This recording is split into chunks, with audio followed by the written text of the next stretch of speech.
Hello. I don't actually have the chat pulled up right now, so let me fix that. Let me amend this error. Hey. That's a lot of hays. Hey, howdy, hey, everybody. Welcome back to River City Girls 2. It's been a while.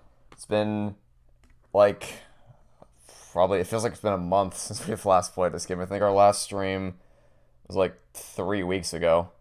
I think it was actually the first Sunday of the month and the last Sunday of the month that we sat down to play this game because we had some other things these last 2 weeks that we had to take care of. Speaking of which, that thing we did last week, I want to keep under wraps for now. I want to keep that a surprise until I can get to editing it. But yeah, hi, you're here. Welcome to my tower, Master Chief. Thank you for welcoming me to your tower. Now I will defeat you, you dumb invisible boss. Thank you for letting me use that clip. No problem. I'm happy the video turned out well. Yeah, we are back ready for some more River City Girls 2. And I doubt we're gonna finish it, but we have until we have a bit of a time limit today as well, because Neil and I, for those of you who are on my Discord server, you know that this afternoon I am also hosting a Halo 5 multiplayer session at 3 o'clock p.m. Eastern Standard Time, because Halo 5 servers are dead. Like, if you try to find a game, you just can't. There aren't enough players to find a game, which is problematic because for my Halo Infinite critique video, part of this multiplayer section is going to be comparing and contrasting to the previous 343 multiplayer entries, which is easy for Halo 4 because I can just boot up MCC and there's thousands of people playing. But 5, I don't even know if there's like 10 people playing, so it's the only way I can record footage of the game so that I can compare it is to host a private custom games browser session with people on my Discord server. So we have until about, I'd say probably maybe 2 or 2:30, so we have some breathing room to get lunch between, or at least that I can get lunch between our stream and that. So if we're lucky, we'll be able to get through 2 bosses. We might only get through 1. Who knows? Remains to be seen. But either way, we're gonna jump into this. So before we get too deep in, how was your week? How was your week been so far? It's been fine so far. The last couple of days have been really annoying because one of my tooth is like, I don't know if it's sensitive or if like I got like punched and like the gum is like not broken, but like I don't know how to explain teeth stuff, but it hurts whenever I like eat or drink water, so that's fun. That does not sound fun at all. I assume you've either been to the dentist or scheduled a meeting or scheduled an appointment to try to get that looked at. Yeah, I'm. I'm calling Monday. I'll probably schedule something because it happened Friday morning, and then I thought it was like temporary, and then at night it got really bad. And I said, okay, I'll sleep and see if anything happens, and it's consistent till this morning. So it's fun. Very fun. Yeah, tooth pain is something you definitely don't want to mess around with, so hopefully you get it checked out and it all turns out alright. Okay. The video was worth the wait. Thanks. Glad you enjoyed it. I definitely I scrambled to try to get that out, and I wanted to get it out on Sunday, but I stayed up all night Saturday. I think I woke up at like 7:30 a.m. on Saturday, and then I stayed up from that point until I don't know, like 8 or 9 p.m. Sunday night, because after I finished getting the editing, trying to get that video through copyright, and also, it wasn't even just copyright, it was when I tried to render the Cars on the Road video, there were a lot of technical issues that when I tried to render, like one time I tried to render it, and all the clips from the show were just static, like deafening static, and the audio wasn't working for some reason. Sometimes audio would loop in on itself. It was a nightmare. I had not had that much issue getting a video released on the channel in quite a long time, but the good news is it's out, it's done, it's behind me, and I can move on to my next big project. So I'm glad to hear you enjoyed it. And yeah, so the reason why I didn't get much sleep is just because after I got the video done, I wanted to get it done before, because we recorded something last Sunday all day, and I wanted to get the video released before we did it, but I couldn't.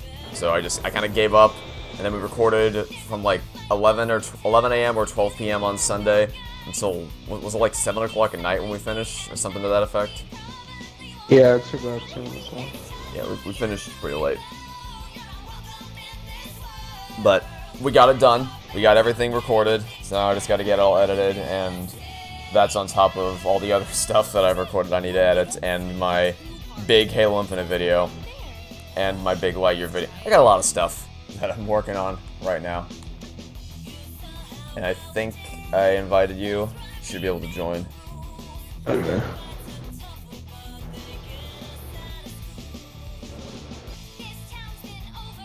I don't know if they fixed the 30 FPS thing. I'm guessing probably not, but we'll find out. I don't think I got an update, so... Honestly, at this point, we're just kind of used to it. Yeah. With our luck, when we eventually beat the game, like the day afterwards, they'll release an update that fixes it. Feels like we've been walking forever. Okay. It sounds like This something looks like that'll a good happen. place to chill when we need a break. So where are we going now? We're going down Well, yeah, what's twice, safer than a and then cage? right once, I guess, to investigate, question mark. Oh wait, no, never mind, there's an exclamation point back in Uptown.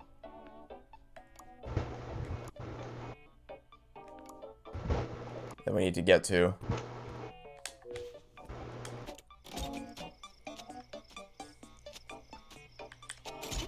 Oh, I didn't actually mean to open that. Alright.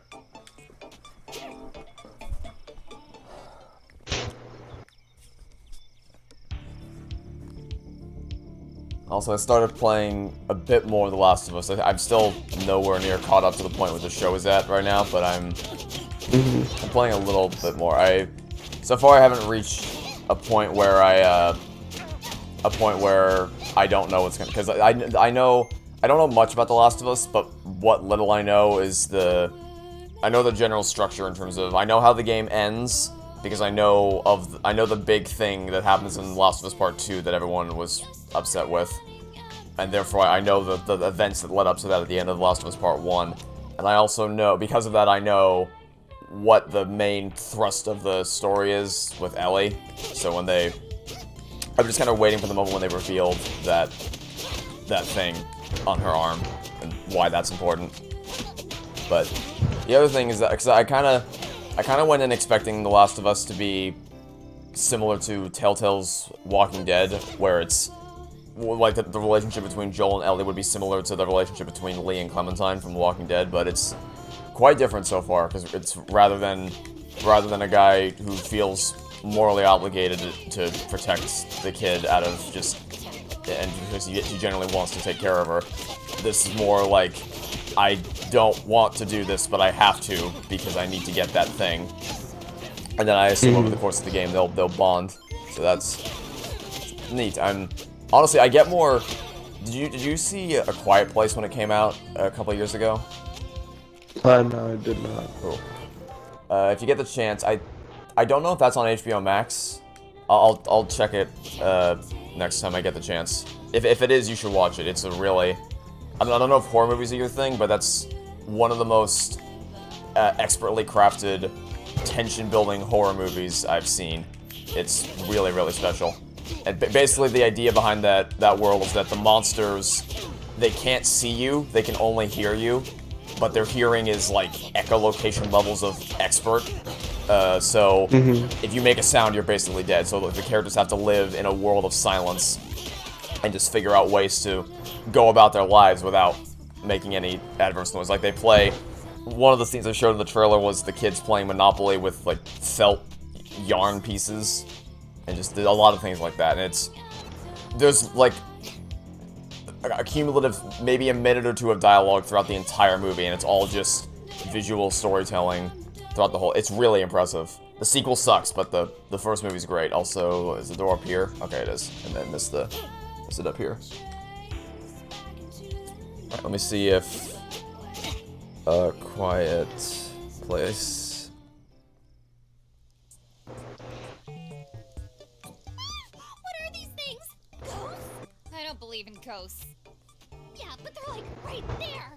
So, doesn't change my core beliefs about the super. Okay, never mind. It's not an HBO Max. I Anyway, thought. this seems like a pretty safe place to chill. Because I remember when A Quiet Place 2 came out, it was only I available. will strangle you. It came out in theaters back when COVID things started being lifted for the first time. So not a lot of people want to see it, and we waited until it came out on streaming. I don't know what platform we saw it on, though, because I know we watched it on streaming. I just don't know which one.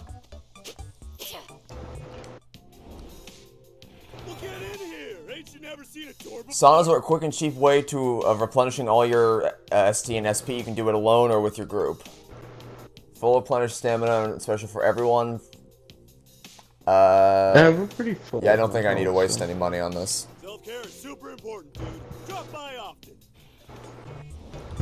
The part where I said it means something to me with that loose clip sent shivers down your spine. That's awesome to hear. I mean, I hoped that the end of that video would have would strike a chord with people emotionally, and I'm happy to hear that had that effect on you.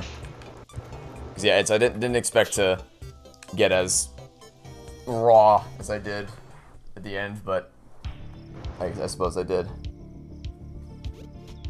Last of Us series is surprisingly good. It's accurate to the game for the most part. Problem is season 2 was confirmed.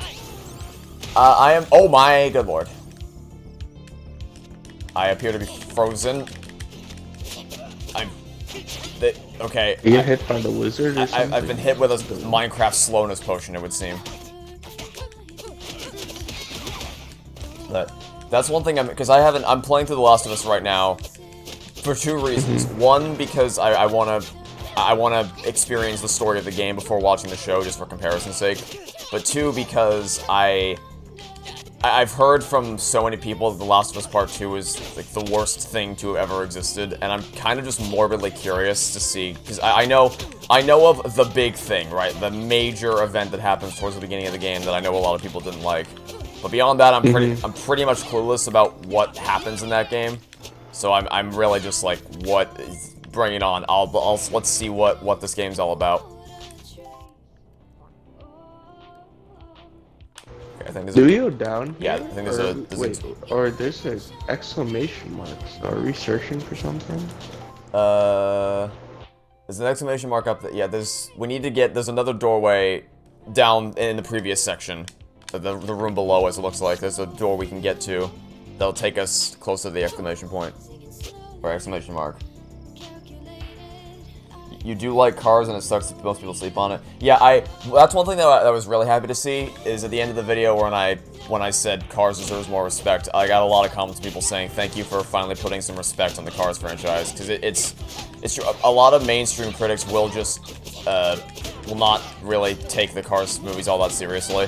Like, they're kind of often dismissed as the laughingstock of Pixar, so I kind of...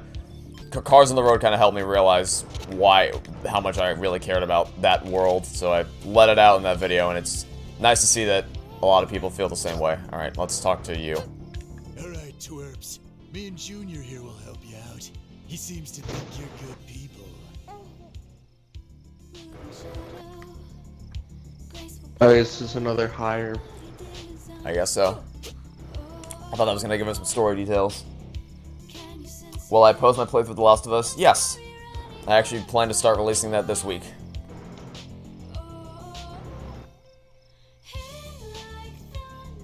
You know nothing about The Last of Us, but you can't imagine having a security breach level sequel.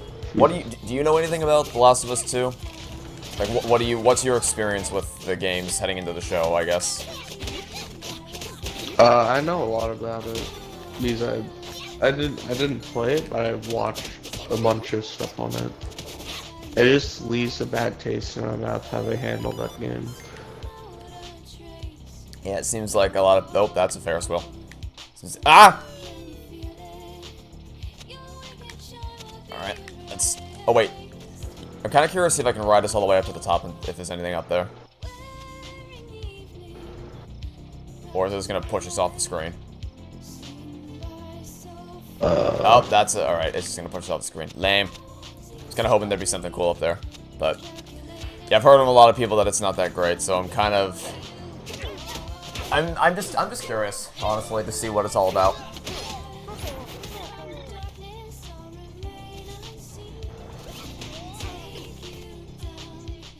Oh, you went on the door, my bad. I didn't notice it. Hope I enjoy the experience. Part 1 is... Oh, we're in the woods now. Alright. Witchy woods. Yeah, part 1 is way better than part 2. Yeah, I'm liking part 1 a lot so far. I mean, it didn't used to be called part 1, it just used to be called The Last of Us, but then with the PS5 remake, it's part 1 and part 2. Which, when they first revealed part 1, the PS5 remake last year, it kind of looked worse than the PS4 remaster did. Like, they did a side-by-side comparison during the stream, and everyone was like, why does the PS4 remaster look so much better? But I've seen some actual footage of the PS4 remaster, and they just... It's not that the PS5 remake looks worse, it's that they picked the worst possible clips they could have used to show the improvements. I think it's a thing with like pre-rendered graphics versus in-game cinematics that look better than the others. Also, we're moving a lot slow, or at least I'm moving a lot slower than usual. Yeah, it's the dirt. That's why I couldn't jump up to where you... Oh no, soul sand. Oh, you can climb the vines. Really. We're being inflicted by the effects of soul sand. Anything but that. You saw a community post from another channel and asked what the worst Disney movie was. Your rant about Ralph Breaks the Internet got a heart, which they said means the comment will be used in the video. That's cool. Yeah, there's definitely a case to be... This is annoying. It really does feel like soul sand. There's definitely a case to be made for Ralph Breaks the Internet being the worst of Disney... Of just... Excluding Pixar and just... talking exclusively about Walt Disney Animation Studios, there is a case to be made. Actually, no. I think Ralph Breaks the Internet might be... Well, I don't know. The thing is, I haven't seen all of Disney's movies. I've seen a lot of them, because I have a lot of intense emotional attachment to a lot of Disney stuff. Aladdin, Lion King, and Beauty and the Beast. But I've really only seen I've seen all the, or at least almost all the modern stuff. I still haven't seen Raya and the Last Dragon, and I don't really plan to. And I've seen all the Renaissance stuff. But beyond that, it's kind of scattershot what I haven't seen from Disney. So there might be worse things out there that I just haven't seen. But of what I have seen, I don't know. There's Chicken Little is a movie that I can't really bring myself to hate, but it's not very good. Ralph Breaks the Internet is definitely... I don't know. I need to think more about it. If I ever do a ranking video for Disney, then maybe I'll finally force myself to sit down and watch all 60 movies or however many they've made. Also, I think I'm gonna drag you in the next section while you're on your phone. In-game. This is a big area. Yeah, It's a massive area. I'm getting Misty Woods vibes.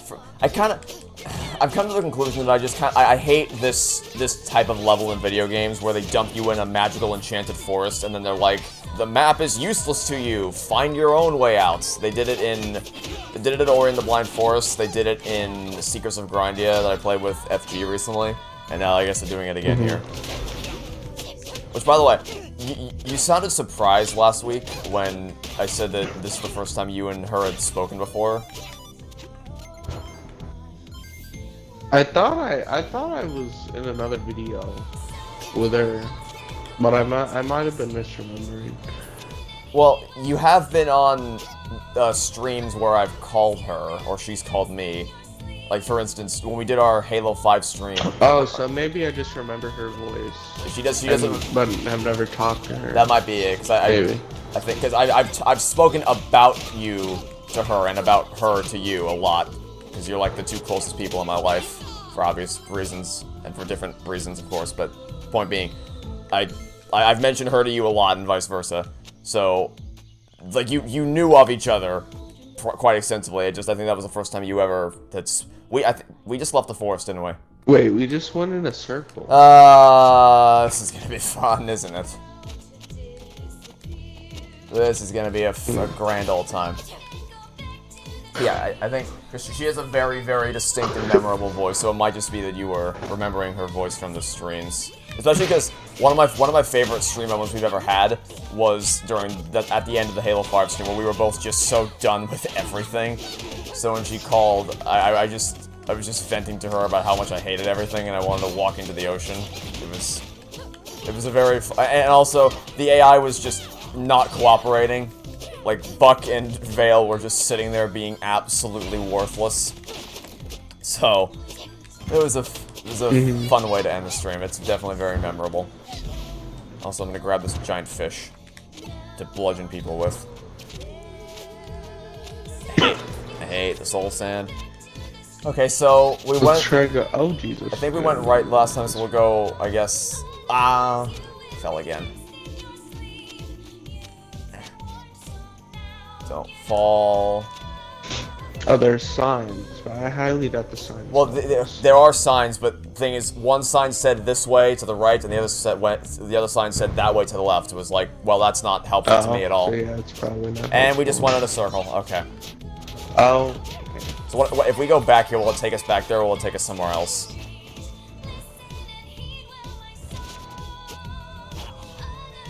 You can't wait until the video Robert's the internet. Yeah, it's gonna be. I don't know if. Because my current priority is the Halo Infinite video, because Season 3 is coming up soon, so it'll be relevant. And my Lightyear video, because that's my one big leftover thing from last year that I wanted to get done that I just couldn't. And then, depending on how the Owl House ends, I want to make a video about that show, but the tone and style of video I make will heavily depend on how the show ends with the final episode, because a finale... I'm one of those people where a bad finale can completely break a show for me.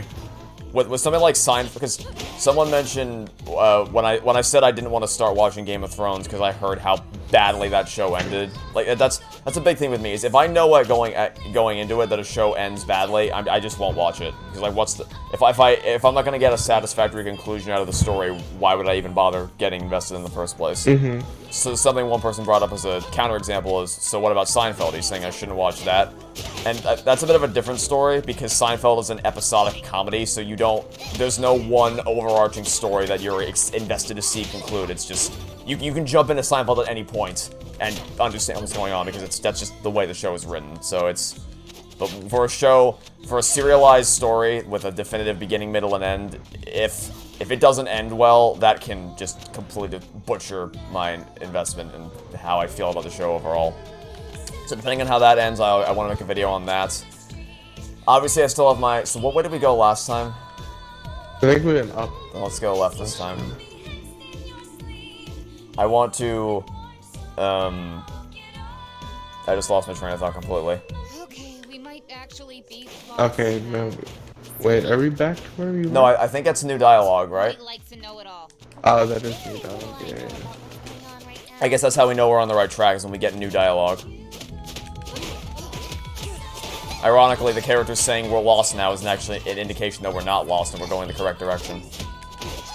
But, I'm trying to think what else after... Obviously, I still want to make my Toy Story 3 video, but the thing is, there's something for my Toy Story 3 video that I'm waiting on, so I might end up pushing Toy Story 3 back to later in the year, depending on how things go with that, keeping it as vague as possible. Elemental's coming out in June, I want to cover that. Indiana Jones 5 is coming out in June, I want to cover that. I need to make a Pixar ranking video. I want to make a video breaking down how the Aladdin remake is just pathetic compared to the original. There's a lot of stuff I want to do, I don't know when I'll get around to everything, but I have a lot of stuff that I want to cover this year. So all I can say is that I'm working on stuff, and it'll be ready when it's ready. Who is worse, Dahlia Hawthorne or Yellow Guy from Wii Party? Props to you for actually, almost nobody... Oh, what do we... Oh, what did we just do? Here's what happened there. You activated the skull. I pressed A to jump, but I did it right as you activated it. So I'm guessing we just triggered a wave defense sequence accidentally. So we'll see how that goes. Yeah, I'm impressed you actually got the. You knew enough for my channel to reference Yellow Guy from Wii Party. I'm guessing most people don't know that reference, so props to you. But the answer is Dahlia Hawthorne, unfortunately. Although I will admit, Yellow Guy from Wii Party is a close second. What's worse, V3 or Halo 5? V3. V3 is worse, and that's not even because Halo 5 was fixed by V3, just because the damage V3 does is way worse than what Halo 5 did. Have I ever seen Harry Potter? No. I have read my parents, that was one book when I was a kid that my parents were like, you gotta read Harry Potter. That's like an absolute must-read book. And the other thing my dad always told me was, you always gotta give a book one chapter. If by the end of the first chapter you aren't invested, then you can drop it. So that's what I did for Harry Potter. I said, I'll read the first chapter. If I don't like it, then I won't continue it. If I like it, then I will. And the first chapter of Sorcerer's Stone thoroughly failed to invest me, so I never tried again after that. The only exposure I had to Harry Potter extensively is the Harry Potter world at Universal, because Forgetful Gal's taken me there a couple times. Because Forgetful Gal is like the world's biggest Harry Potter fan. She's diehard for that stuff. So she's taken me there a couple times. And the stuff there is awesome. All the rides they have there, like Harry Potter and the Forbidden Journey, Escape from Gringotts, and Hagrid's Motorcycle Adventure is legitimately my favorite roller coaster I've ever ridden, which is pretty damn high praise, because there's a lot of great roller coasters around where we live. That is absolutely fantastic stuff. So I guess any Harry Potter content I've been exposed to I've enjoyed, except the movies and books. So make of that what you will. Okay, we got 3,000 XP, cool, and we got some money, and we got some speedrunner shoes. Ooh. Oh, sorry. All the speedrunners, man. Let's find out. I didn't want to open the map. I wanted to open up my accessories. Let's see. Running speed is increased. I don't really. I'm content with the weapon. I didn't get any speedrunners, but it only gave it to one of us? That's weird. Did you get something different from me, maybe? Oh, watch out, watch out, watch out! A whole lot of things just spawned in. Oh, God. Am I gonna check out Better Call Saul? Yeah, actually, I'm currently watching Better Call Saul, and I really like it. Here's the thing with Breaking Bad became one of my all-time favorite shows, and I will now annoyingly recommend it to anybody that I can, because it's that good. However, it took a little bit for me to get invested. It took until, like, late Season 2, early Season 3 for me to really start getting properly invested in the show. But Better Call Saul hooked me basically immediately. Like, end of Episode 1, I was like, alright, I'm in. I'm ready to roll. So I've been really liking Better Call Saul. Now then, do we follow the bear tracks? Never mind, the bear tracks. Do we want to fight a bear? Oh, there's a store here. Is this the bear store? Where'd I go? Good afternoon. Welcome. I feel like I'm good with all these.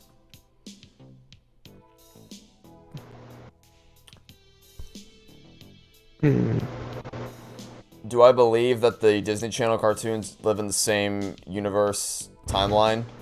Wow, actual customer. No. Think it'll happen again? I mean, the only case to be made there is between the Owl House and Amphibia, because at the end of...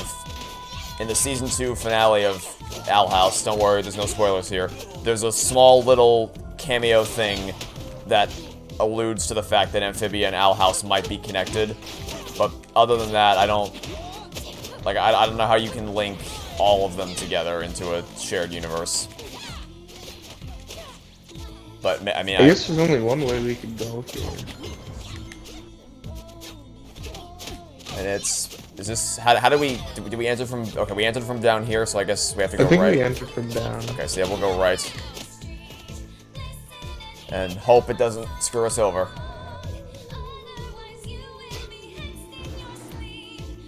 Fingers crossed. Okay, this is new. I like new things. New things are good.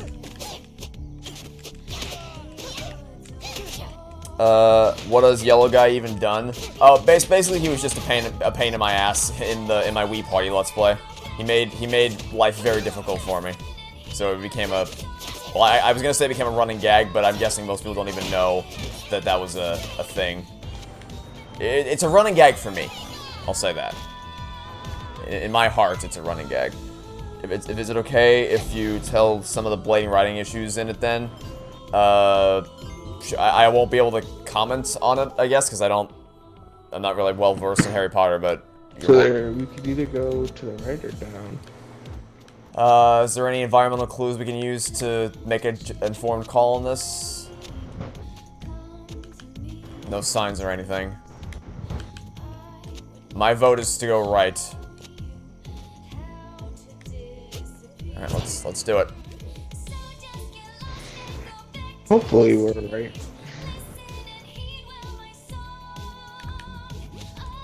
I think we just went backwards.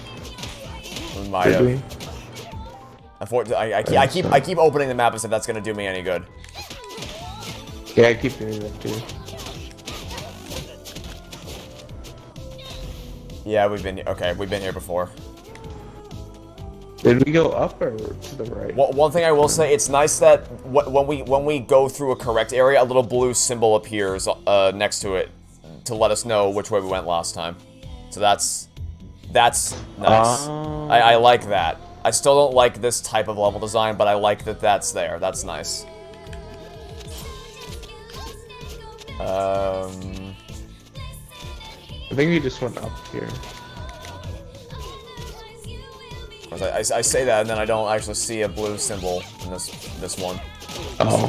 There's a lot of enemies. Jesus. Yeah, no, I don't know why there's so many. It looks like your shovel did good. Oh, we could either go right or left. Are my thoughts the same as Pixar Theory? I mean, so with the Pixar Theory is something that I've heard all the arguments for, and I'm not convinced by. But I don't know what the arguments are for Disney Channel cartoons being in a shared universe, so my thoughts are, I don't think so, but maybe, who knows. Well, I mean, what I will say is that even if there is enough evidence to support that they might be linked together, I guarantee you that they were not designed to be linked together, with the only exception being maybe the Owl House and Amphibia might have been designed, not designed together, but they might have been like, hey, it'll be cool if we imply these are a connected universe, because obviously there's actually an explicit example in that case. And also because the creative team behind, like, I think Matt Braley, Dana Terrace made the Owl House, and Matt Braley made Amphibia. I know Dana Terrace was heavily involved with the creation of Gravity Falls. I think Matt Braley worked on it as well, so it makes sense. It would make sense for them to try to link their worlds together. Is what I'm trying and failing to say properly. All right, so I guess we'll go down this time, since right kind of screwed us over last time.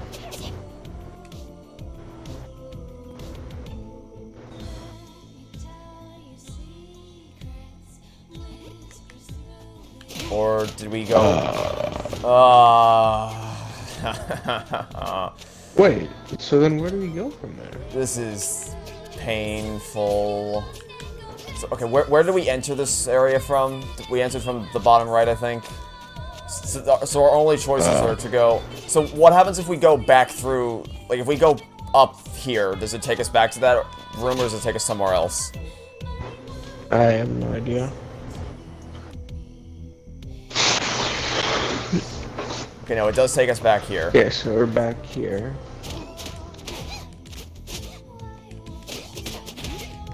Oh, there's an up here. But isn't this just where we Did came? we know this? Isn't this where we came from with the wave defense section?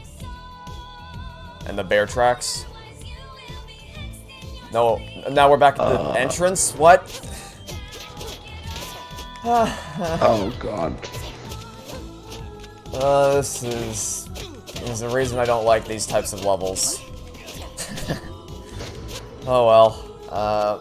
I'll just let the game work Wait, me away. it shows that we entered from the bottom. I'm so confused.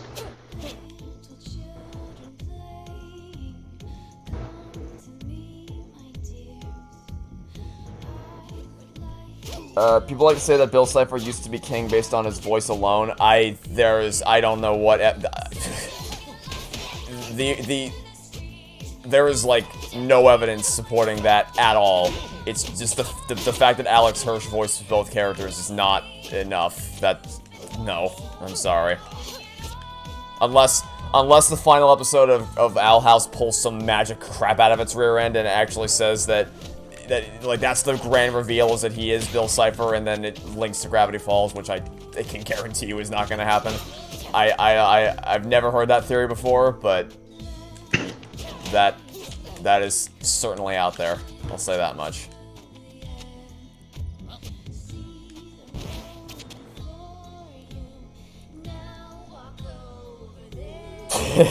Does this mean that Sonic is part of the Owl House lore?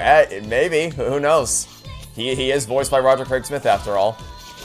I have some bad news for Sonic's future in that case. He's gonna devolve into a conspiracy theorist maniac at some point in the future.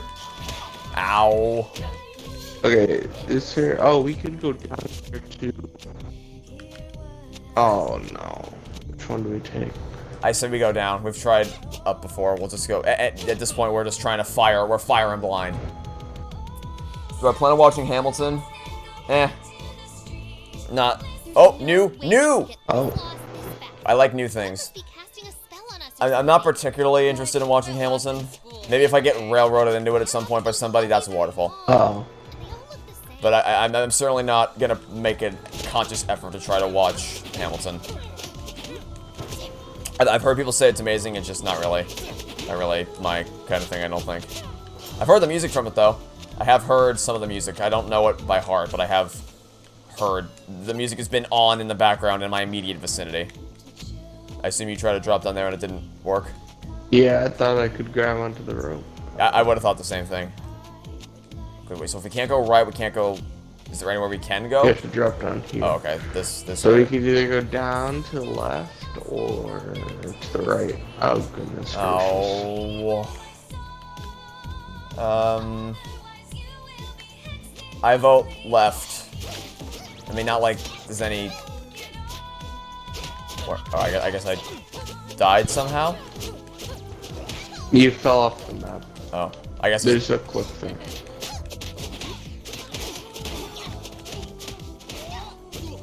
I mean, there's nothing really we can use to determine what the correct way to go is, so Yeah. we'll just try left and see what happens.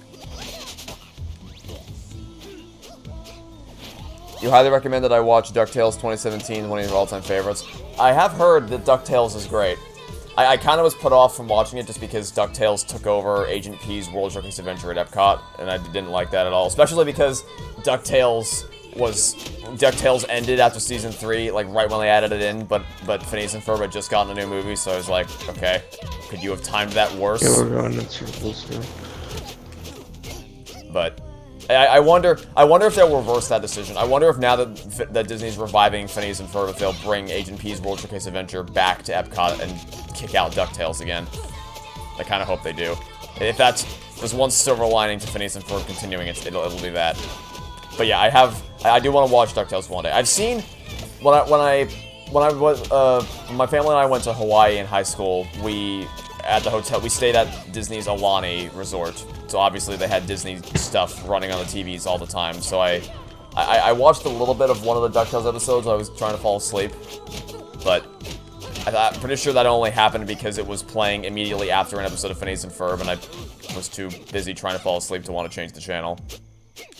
Oh, and I think I've seen like the final 30 seconds of the show, but that doesn't really give you away any spoilers. It's more just the curtain call that I saw.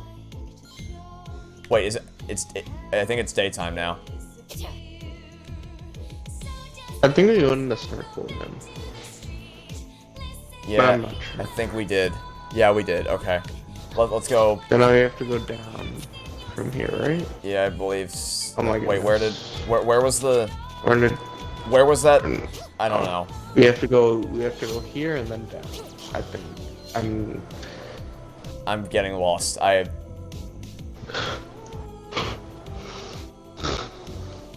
Yeah, I think it's here and then down.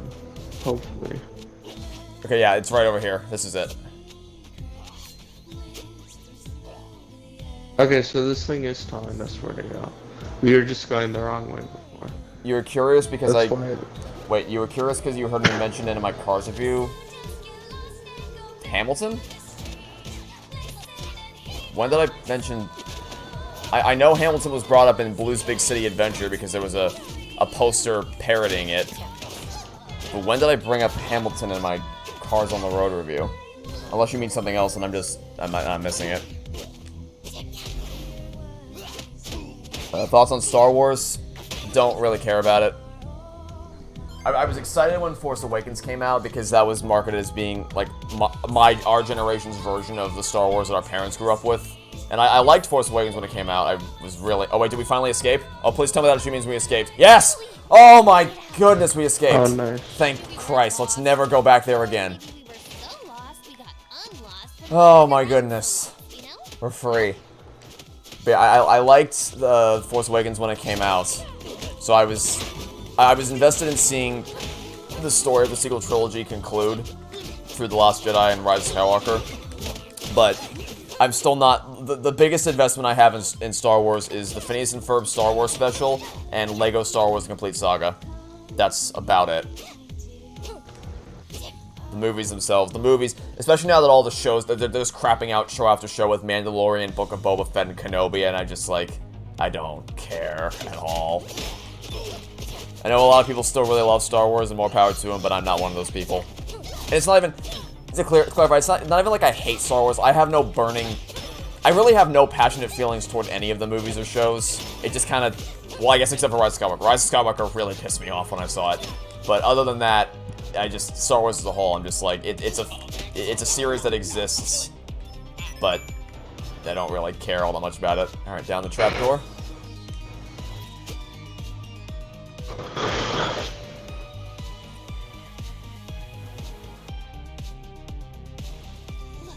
Creepy vines everywhere, just like Marion described. This must be near where she passed out. Come on, let's keep going.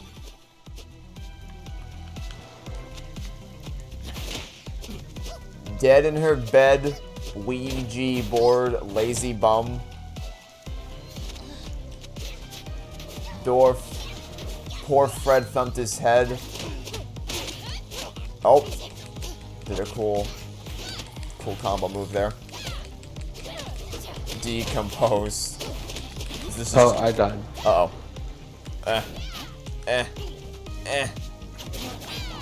Oh my... Nope. I hate... Okay. Ooh, we both died. Ouch. I don't think... I do not... I think it's worth trying again. I'm not going back through. Yeah, we can just try. Not, we have enough money. It doesn't cost that much. I'm not going through the woods again. Creepy vines Yeah, we still have... You still have $900, still have almost 900. We're fine. It would not Come have... on, let's keep going. Not have been worth just for that.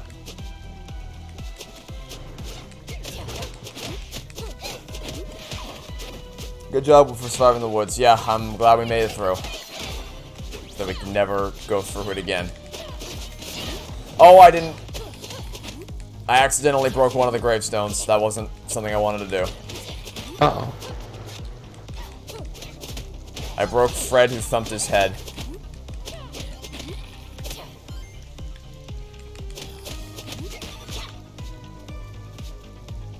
Oh, there's a door over here.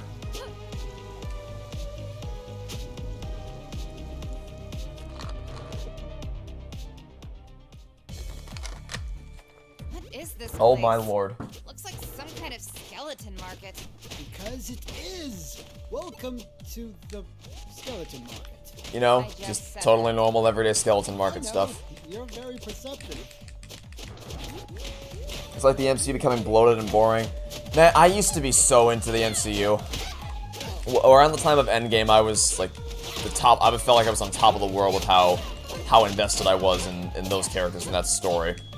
And Far From Home came out, and it was a nice little epilogue. And I was, even though Endgame has end in the title, and it is clearly, a lot of it is designed to be a finale, even if it also leaves things deliberately open-ended for future stories.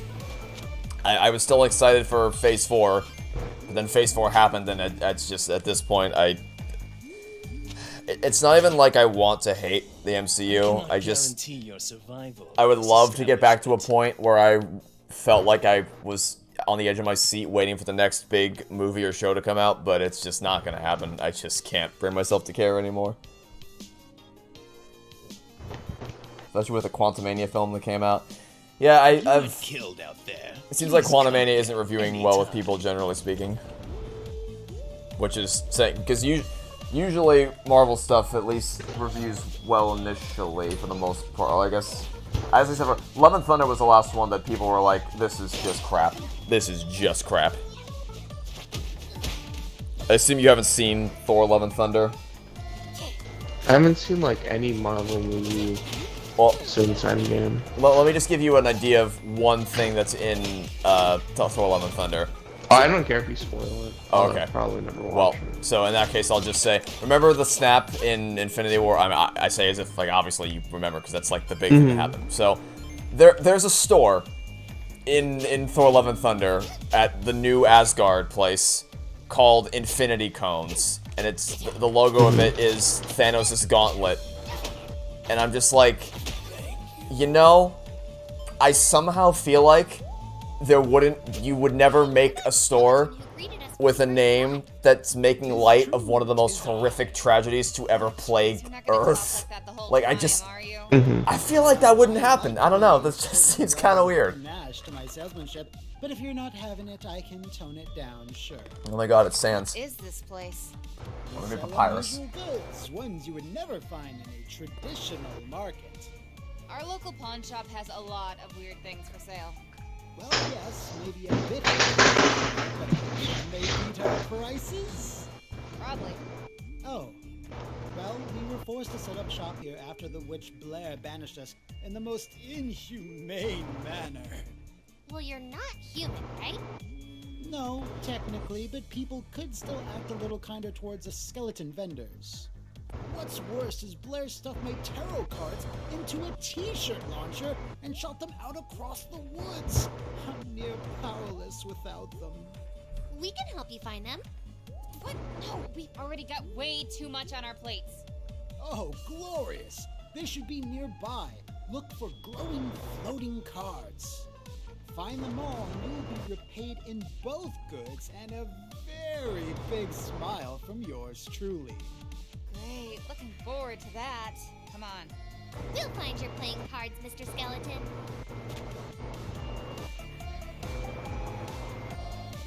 Snap lost all his tarot cards, search River City to find all 22. Oh, ha. Maybe later. What the hell are tarot cards? I'm trying to think of... I don't know what... like, how to describe them. I think they're, like, cards used in a fortune-telling sense.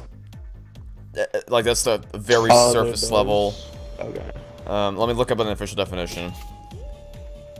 Okay, tarot cards are small paper cards that come in a deck that are used for divinatory purposes.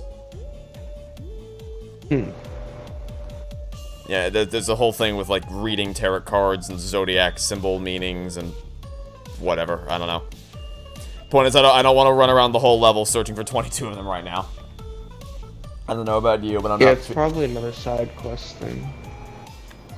They're cards used to... Yeah, that's a more simplistic way of explaining what I wanted to say. They are cards used to tell the future.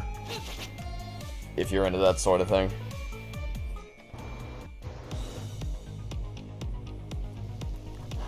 So where are we trying to go? Oh, it's here. Whatever we're trying to find, it's in this graveyard.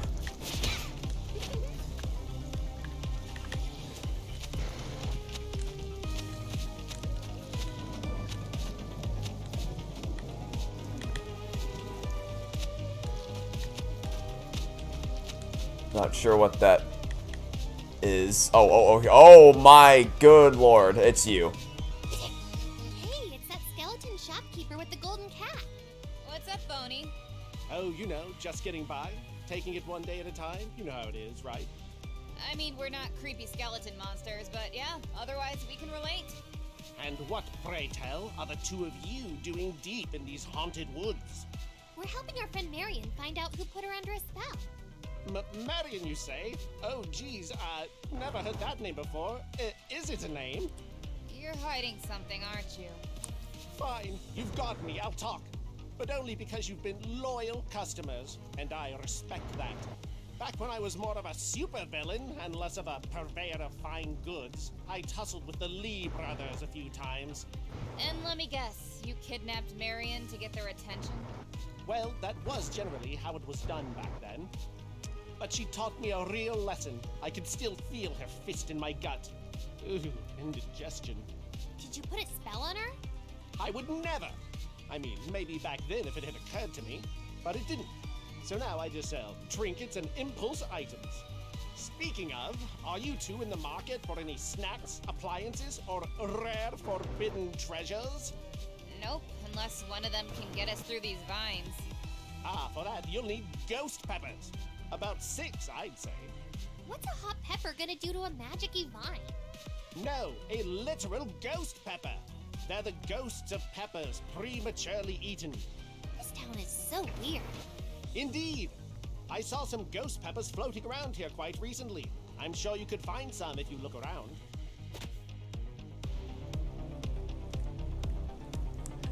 Grab your ghost pepper trap in the abandoned train yard and start rounding up those pesky pepper poultry-geists.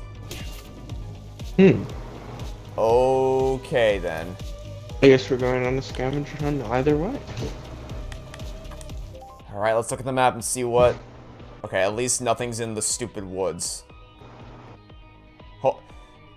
Let's hope that there's some kind of shortcut that we can use, because there's no bus station anywhere around here. So I'm hoping that when we try to go back through the Misty Woods, it'll just immediately warp us to the start, or something like that. I don't know. Hopefully. Cup O Joe.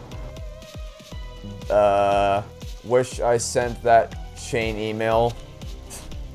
I kind of want to stay and read all these, because I'm sure someone put a lot of effort into making a lot of grave puns, but we have peppers to round up or whatever.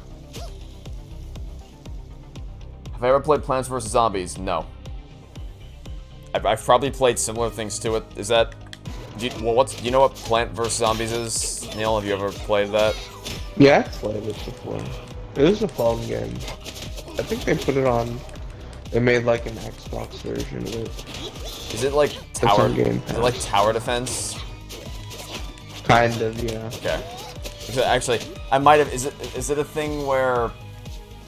Well, I guess... I was gonna say, is it a thing where a bunch of things come through in waves and you have to defend against them, but that's every tower defense game, but that's so... Yeah. Someone... It's like zombies and you plant plants and the plants kill the zombies. I remember in my, my freshman year high school class... freshman year history class, my friend had a game similar to that on his iPad, and he asked me to... Wow, food just spawns in this house randomly, I guess. But he asked me to play it just to see, so I gave it a shot. I don't know how many waves I lasted. I feel like I lasted a decent amount of waves, for a newbie at least. But I don't know if that was Plants vs. Zombies or if it was just another tower defense game with a green color palette. But to my knowledge, I've never played Plants vs. Zombies, and if I have, I wasn't aware I was playing it. I have played tower defense games though. There was the one that I really liked was actually in VR. I think it's called Bloons Tower Defense, something like that. It was a game. Yeah, Bloons Tower Defense is fun. Something to that effect. It was a VR version of it, and I liked that a lot.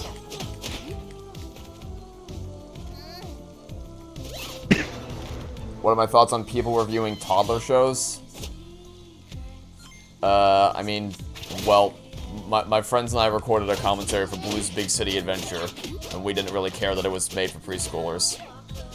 So, I mean, surely the people who made Blue's Big City Adventure or Dora and the Lost City of Gold, I imagine they probably wouldn't say, well, we're making a movie for preschoolers, so we don't want people to review it, we don't want people to critique it.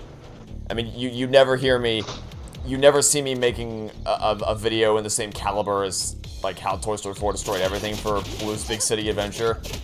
But I don't really have any problems with somebody reviewing those movies and giving their thoughts on them and critiquing them. Plus, we had such a blast watching it, and we kind of, I think I want to do one for Dora and the Lost City of Gold, because that is, I remember having a very similar gut-laughing experience watching that.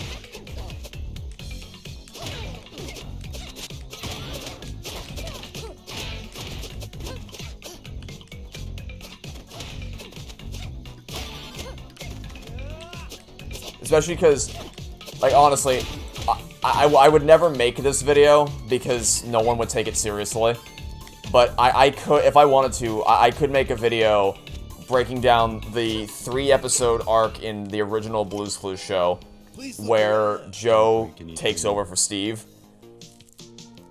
Because the thing with that is that, like, you might dismiss Blue's Clues as just like a regular kid show, but I don't think people understand just how much care goes into writing for something like that. Because when your target audience is so young, you have to be very careful with how you write it, especially when it's meant to be an educational show. Their intent is to be educational and informative, to help to teach kids about stuff. And when it came to what did I just? Oh, the bus station. Okay. Oh.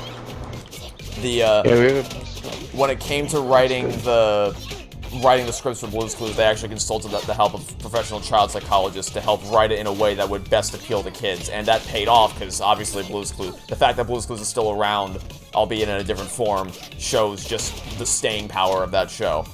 And so I bring all this up because when it came to those 3 episodes, which I believe is called Joe and Tell, Joe Gets a Clue, and Steve Goes to College, they could have just brought in Joe and not really paid much mind to it. Like, just kicked Steve off the show, and then Joe came in and proceeded as normal, but they didn't do that. They did something where they introduced Joe in a way such that it felt natural and earned, so that kids wouldn't really question the fact that Steve is going away and Joe is sticking around. They introduced Joe as just a regular cameo in the first episode. Second episode, they give him a little more screen time, but still it's mostly focused on Steve. But the important thing is that they introduce him to the concept of Blue's Clues, and they give Joe a little section right at the very end to get the viewer comfortable with the idea of Joe being the main guy, and then Steve Gets to College is more like amping it up tenfold. So the point is, I think it's very impressive how they managed to so seamlessly transition the hosts of the show, and there's a lot of care that went into writing those episodes so that they would most effectively reach their target demographic. So I think there is definitely value to analyzing shows like that. Oh my goodness. I don't even know what's here. Nothing? Wow, look, nothing. I'm glad. Okay. Well, it's fun while it lasted, I guess. And to be clear, it's not just. Go back to Swan even. It's not just Blue's Clues that does this. There's plenty of preschool shows like that that were made with extensive care in the scripts for how they're written. So, you know, I don't think it's right to just outright dismiss a show like that just because it's made for preschoolers.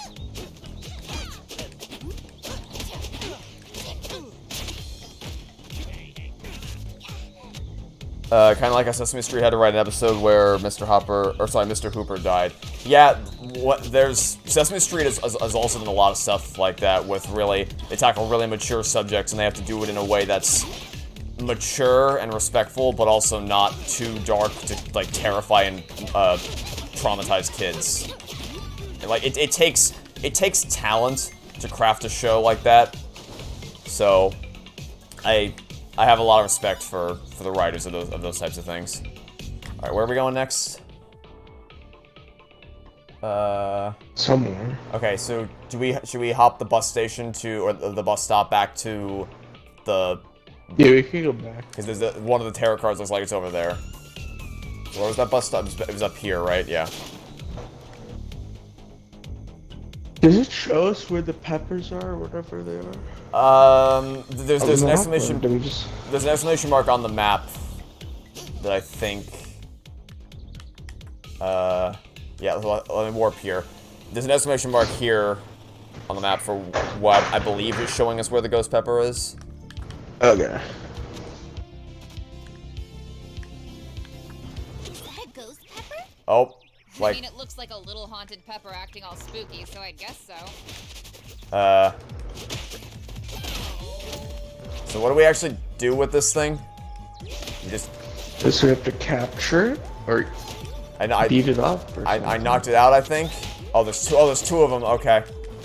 Well, let's clear all the main enemies first, and then we'll worry about the ghost peppers, since I don't think there's a time limit here.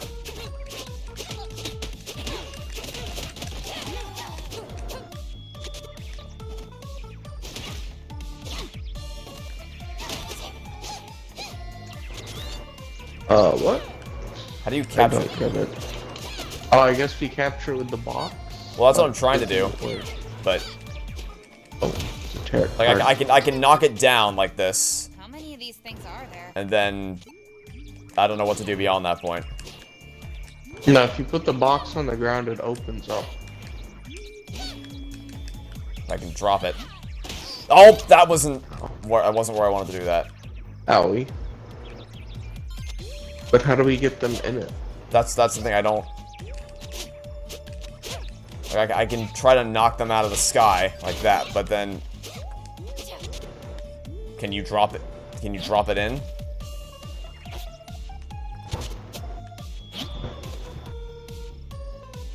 And then pick it up, maybe? Nope, that's not. Like, if you throw it onto the... Okay, that works, that works. Oh, there you go. It's just a very precise hitbox, but you have to throw it in. Okay. Gimme.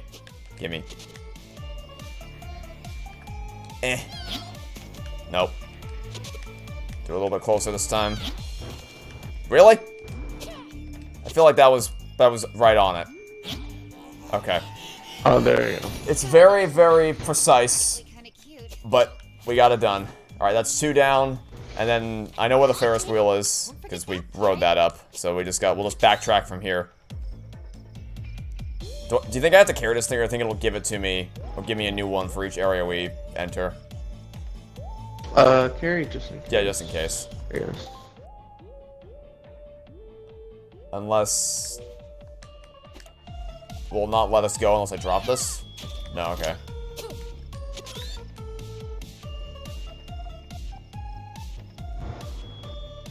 You might have to, because I can't, I'm not very mobile when I have to carry this thing. Ugh.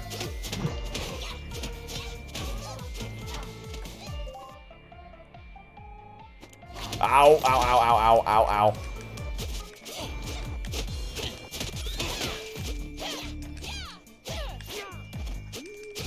Next destination's to the right side. Oh, okay. Just get us out of here, and then I'll... So many enemies all of a sudden. Yeah, there does seem to be a lot more this time than there was last time. Considerably more.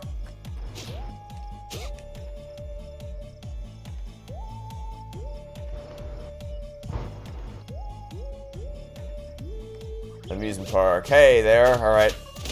Same process as last time. Kill everything except the ghosts, and then we'll play the tossing game.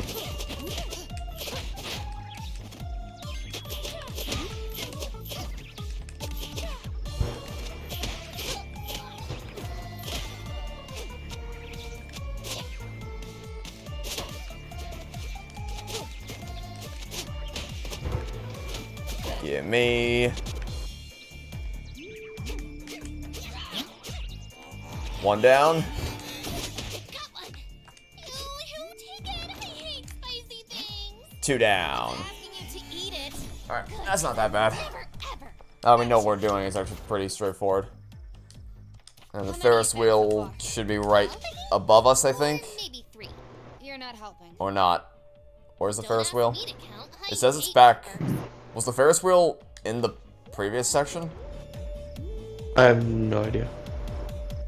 Is it to the right here? It might be, but I thought it was beyond this point, but it isn't showing up on the map, which is weird.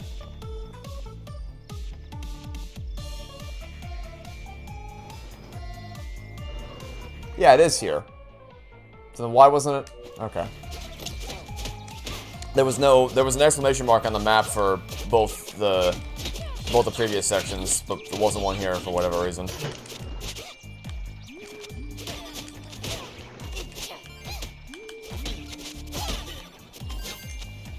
Knock him down. Oh, he can attack. Aye.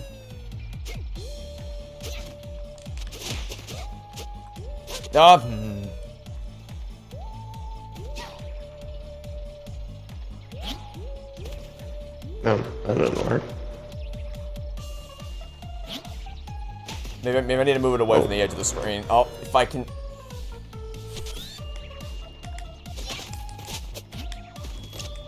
Uh oh.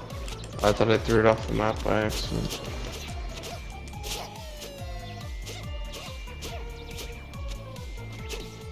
What did you miss? They're And why so do I? hard to hit. What? Yes, they are. What did you miss? And why do I have a flying vegetable as a pet? These are not our pets. They are nuisances which we have to deal with because some skeleton guy we're doing. Think this is I'll be honest. I kind of lost track of what we're actually doing in the story. We're collecting. Why? I don't understand why the hitbox for this is so small. It's such a limited window that it'll actually accept. that's 6. But we're collecting these ghost pepper things for our skeleton friends so we can get information on something. I don't know. Alright. Bus station to... Oh, so now we have to go back. Yeah. Bus station 2 to the left.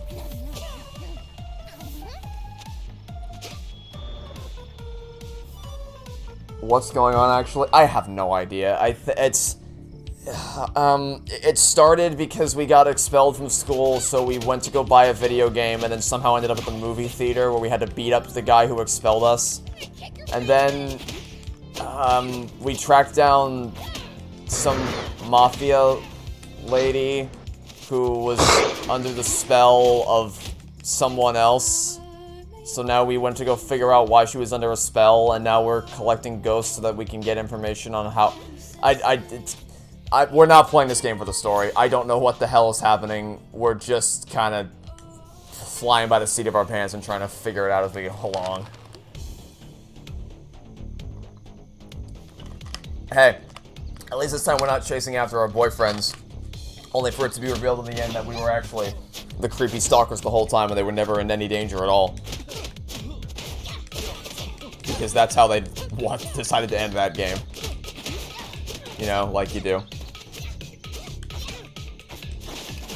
Very interesting. That is certainly one way to describe it. It was if there's one thing you can say about River City Girls, it was a very interesting video game.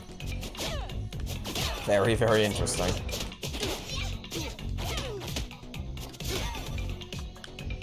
So where do we get back to? Alright, we just got left and then up twice.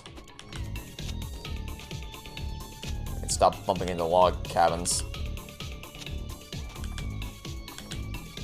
I would like a guitar that I will use to decimate my enemies with.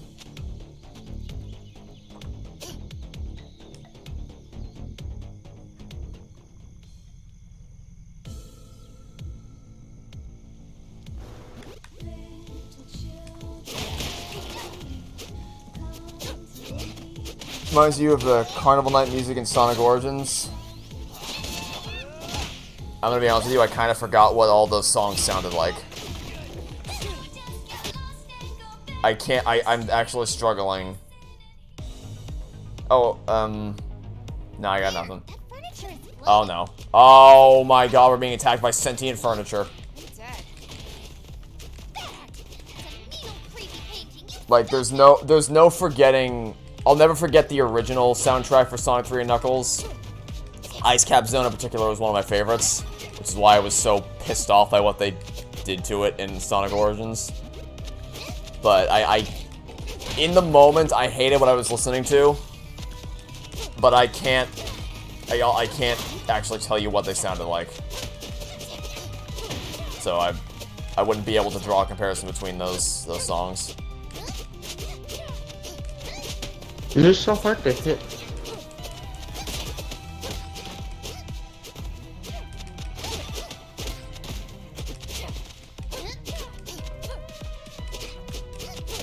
You wouldn't think that paintings that can't damage us would be the most difficult opponent we've faced so far, but what can you do? Is that it? No, it's not. That is every single piece of furniture in this room going to attack us? Every single one? Yes, so. Oh, good lord.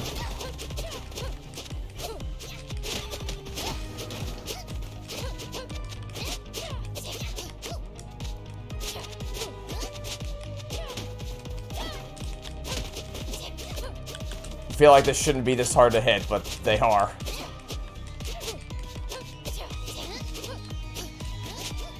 Oh. Oh, my lord.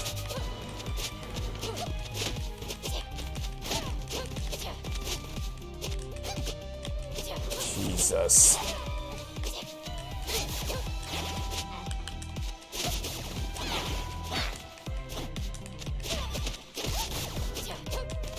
Why is this so difficult? Oh my goodness, bro. I can't hit these things for the life of me. I swear, if another round of paintings comes off the wall. Don't do it. Oh, thank goodness. I honestly thought that they were going to launch every single piece of furniture in that room at us.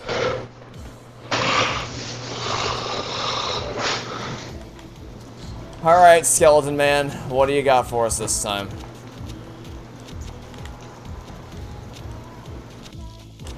Gonna go have us hunted for carrots this time. Take this for the road. Is it working? I think so. Looks like they were Oh, that's what we needed. Oh, okay. We needed the ghost peppers to chew away at the vines to get access to the next part of the level. Because we definitely couldn't just jump. Yeah, I definitely can't make this jump. Definitely couldn't make that jump if we tried. Mm-hmm. Yeah. Yeah, alright.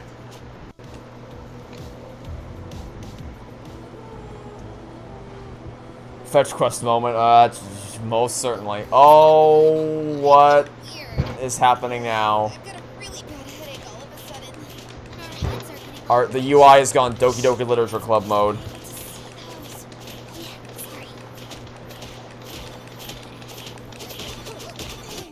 But it doesn't seem to have impacted our combat abilities at all, so I guess we're fine. It's just a visual thing. Yeah, oh. Oh, is there a hole there? Oh, okay.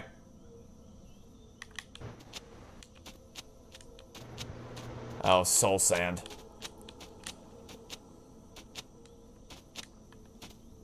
Is there an end to this level?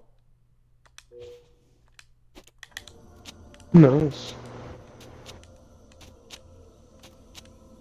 Okay, good. I thought I was gonna loop infinitely or something, but there is actually an endpoint.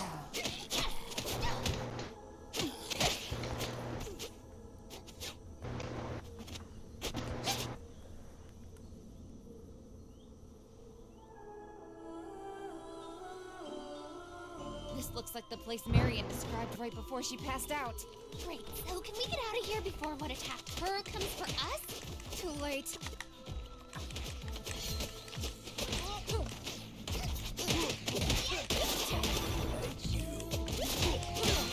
There's going to be a creepypasta level. Yeah, I don't know if I'd say that much. It was just weird. Like, even still right now, our UI is bugging out on us with... What the... Okay. What? It's the detention room from the Owl House. Except much more gross somehow. What? You know, I never thought I'd say this, but the first game almost looks grounded in comparison to this. The enchanted magic forest and ghost caves. Whatever. Whatever. I've stopped. I gave up trying to decipher this game's plot a long time ago. throw this a dream sequence. I don't. The whole game is just a giant fever dream. I don't know that this is gonna. I doubt this is gonna end up being. Excuse me, sorry, a dream sequence. All right, let's go inside the mouth of doom, because why not? You thought the UI bugging out was intentional? Oh, if I ever implied that it wasn't, I never meant to. I just don't. Like it's clearly an intentional choice. I just don't understand the point of it. Witch of the Woods Blair. What are you two doing here? Can't you see outsiders aren't welcome? We didn't see a sign. The dozens of ghosts, ghouls, and mazy forest wasn't a clue? Well, I guess in hindsight. Anyway, what do you want? I'm very busy. Unless you've got cash, then I'm slightly less busy. Did you cast a spell on our friend Marion? Dunno, I cast lots of spells. Describe her? Long blonde hair, workout clothes, legendary abs. Yeah, I did. But only because I was paid to do so, so don't get all in my case about it. How'd you two know about that anyway? We broke her out of the spell. You what? Were we, not supposed to do that? Do you have any idea how expensive that spell was? It required rare artifacts that are not cheap. And with my stupid guarantee, now it comes out of my pocket to cast it again. I swear, I told that demon we shouldn't offer that. Well, you could just, like, not put her back under a spell. Don't tell me how to do my job, okay? I'm a lot better at what I do than whatever the hell you two do. We punch and kick people. Sometimes wrestling moves, too. Cute. And how, pray tell, did you break my spell over Marion? With, punching and kicking? And wrestling moves, like we said. Well, that's very annoying and rude. And now I'm gonna have to destroy you both.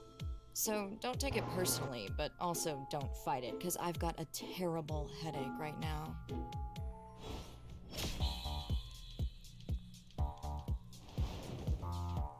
Ugh, just like leave or whatever. Oh. Okay, let's see what happens this time. Wait, am I getting hit by the cat? Probably. Thank you. Wouldn't surprise me. Oh, Is your mic muted? oh, sorry. Yep, my mic was muted. I muted it for the cutscene. Sorry, I forgot to unmute. Cameras. This is the most zoomed out I've ever seen. Oh no, I've been hit with another slowness potion. Oh.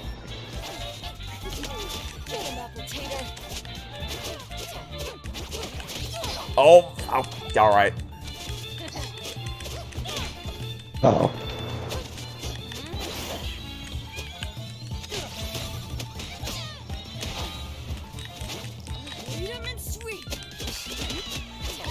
At least she's losing health relatively quick. Oh, what? Judgment.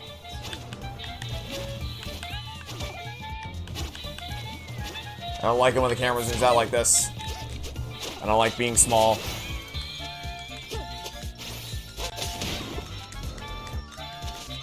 I'm just gonna hang out here and wait for, wait for the thing to drop so I get an opportunity to attack. Man, can I climb up to reach her if I...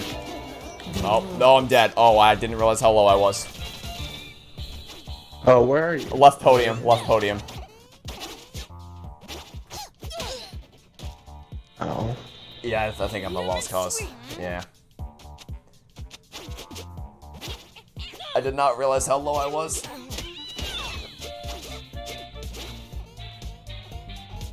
I super hate you.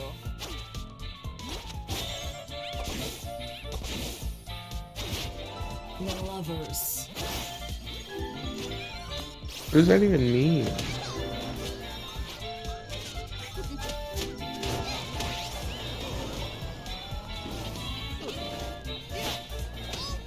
I mean burned alive. Oh my goodness.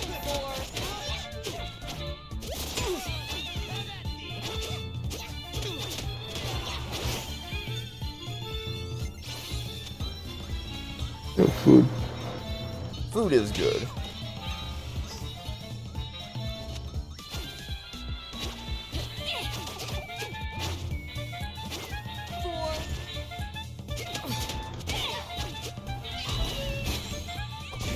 A witch named Blair. See what they did there. Yeah, see, it's a peak comedy. The height of wit, as I would describe it. Oh, I'm frozen. Judgment. That's the good old classic Minecraft slowness potion, it would seem.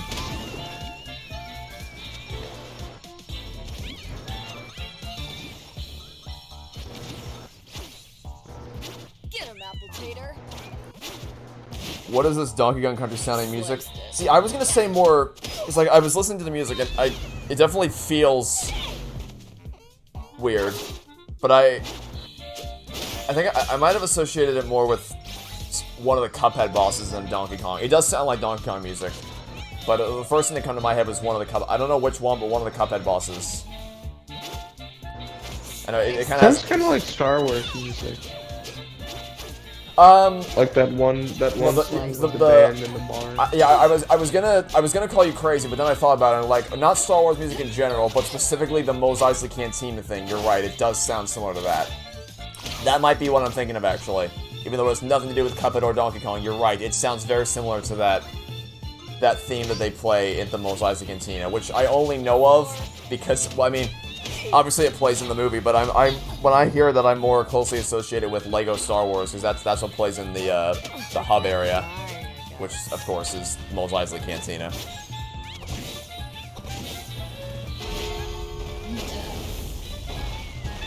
Oh god. Oh sure, let's throw some zombies into the mix. Why not?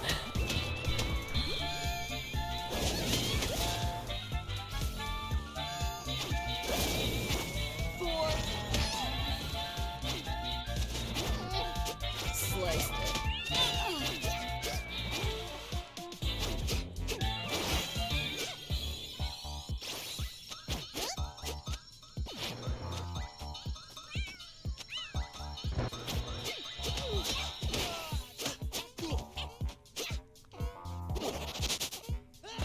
Wrong move.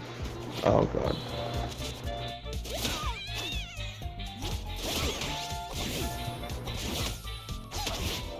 Carnival kerfuffle, probably. Yeah, that's probably what it is. Sliced it. 4.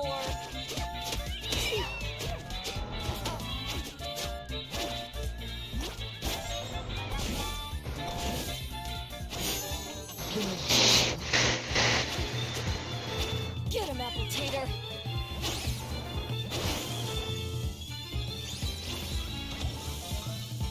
Carnival kerfuffle is your favorite song in the game?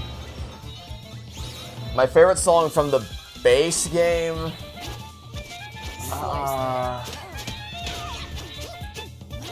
don't know. It's hard to pick because they're all so good, but I feel like I gotta go with Floral Fury. Get him, Apple Tater. But my favorite song from the entire game, now that the DLC is out, it's High Noon Hoopla. And nothing comes close, to be frank. Unless you count lyrical songs, in which case, I don't know how much of a controversial position this is to take, but I like the Delicious Last Course as a theme song more than I like the original theme song for Cuphead. Which I don't even remember what it's called. Oh my goodness, this boss man. It's like, I think Don't Deal with the Devil. Oh my god. You've come this far. You can bring this home.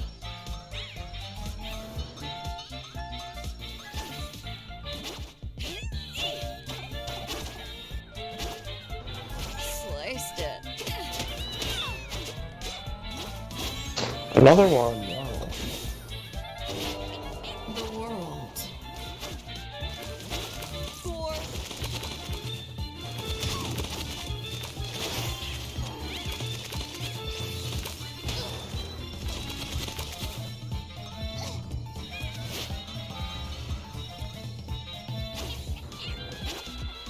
Sliced it. Oh my goodness, just die already, man. Sliced No, it. you don't. Oh my goodness. He's at 1 health. Literally one hit away.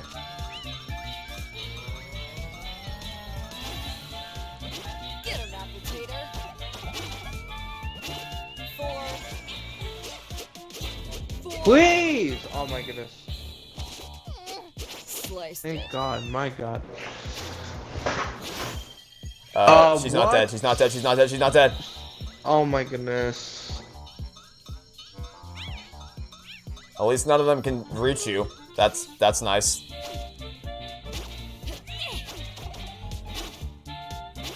4. The constant teleporting around. There you go. Christ, man. That was getting a little dicey towards the end there. Because she just kept constantly teleporting around.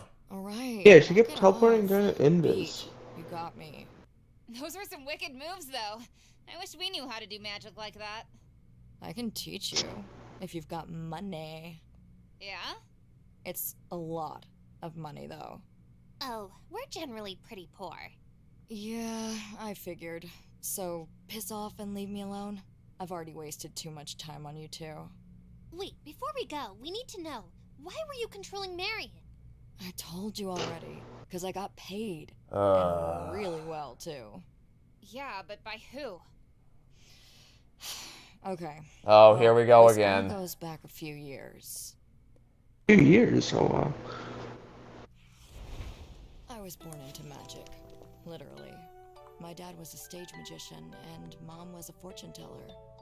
They loved their jobs, and they loved each other. Aw, that's sweet. I love a good love story. But over time, their love faded. They needed more in their lives. So they cast a special spell, and 9 moons later, I came along. How's that work? I'll, explain it to you later. They taught me everything they knew at a young age. I was a powerful witch by age 4, controlling creatures and minds by age 6. Wait, like dark art stuff? You don't hang out with that Yamada guy, do you? He's a poser. Right? But one day, Dad took one of his tricks too far, and it vanished them both from this realm. Multiverse of Madness, is that you? Plot twist. I was left to fend for myself, and there was no chance in hell, which is very real, by the way. I'd be sent to an orphanage, so I set up shop here in Flatirons and started selling Literally, Doctor Strange 2 moment. whatever. Oh, wait, can we go back to this hell is real thing? Don't distract her. The story's just getting good.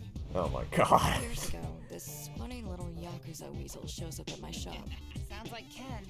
talking about how big a deal he is. Security breach cutscene. Yeah.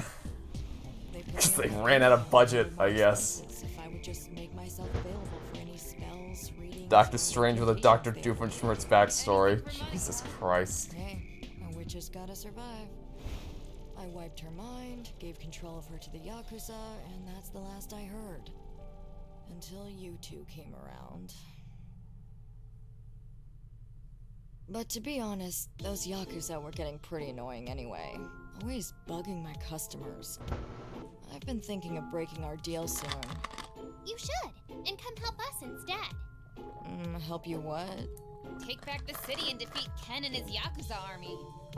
Yeah, well, I didn't mean to give the wrong impression, but I don't give a rat's ass about any of that. Oh. However, if you two promise to come around my shop now and then, pick up the business I would have had with them, I'm sure we can come to an arrangement. I knew you were good at heart.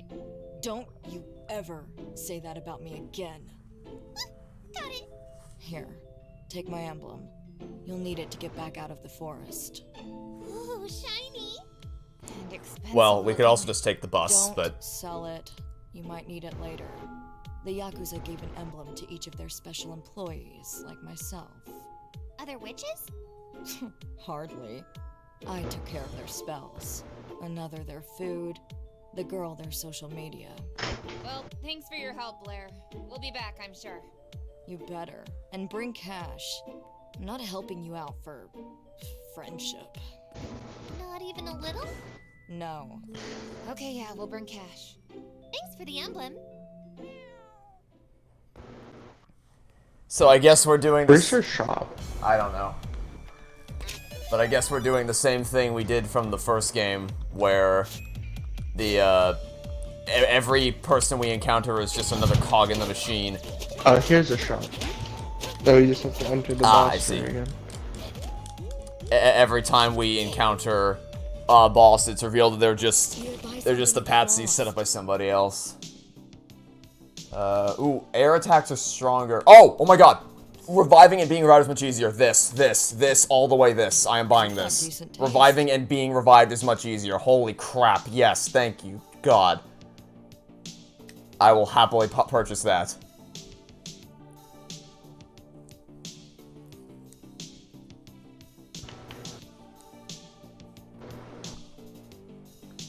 Be gone, but come again.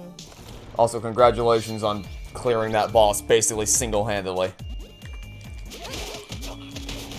Yeah, it was annoying, but I had food, so. Yeah, I had Thank food God too. I had a little bit I of just food. didn't. I just was not paying attention to my health. Yeah.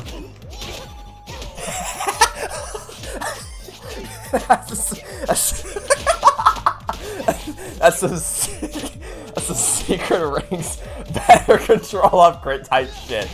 Yes it is. Here, buy this ability that makes the mechanics less frustrating to deal with. Oh my lord. Oh, it's gonna put on my accessories. Oh, here, I'll back out. Yeah, you can do that. Every time you find a boss, it turns out they were part of the smuggling ring the whole time. Yeah, it's also basically that. Until you eventually get to Alba, and you spend 3 hours whittling him down. Buy this ability to fix the bug. If you buy the deluxe edition, it comes without the bugs. Crazy. Oh, wait, are we going there right now? I honestly, I didn't actually check them out. We should probably do that. Although, I don't know if there was anywhere. Yeah, there was nowhere else we could have gone. Oh yeah, there's nowhere else to go. Okay, so we need to go. There's still something in Uptown we need to get to. I guess let's just focus on getting out of the forest right now, because she said we need to go back and so let's retrace our steps to the forest and then see what happens when we try to leave. Also, I'll be grabbing the shovel for the road. Shovel mine. Next thing you know, we'll find a 60 FPS upgrade in the store. Wouldn't that be something? Wouldn't that be something? This. Unlocking Dragon's Eye gives you the enhanced ability to see twice as smooth as usual.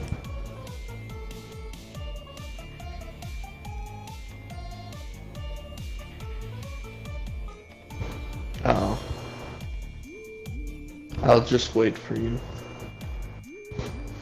Security Breach DLC is just making the game well designed rather than adding any new content. I am honestly just so curious to see what... Did they say if it's going to be free DLC or paid DLC? I mean, either way, I'll probably still check it out out of morbid curiosity. People seem to like my first Security Breach video, so I'll probably play it again. Although I might do it on stream instead of recording it for a video so that I have a chat to help me through the pain. Instead of suffering in agony and silence by myself.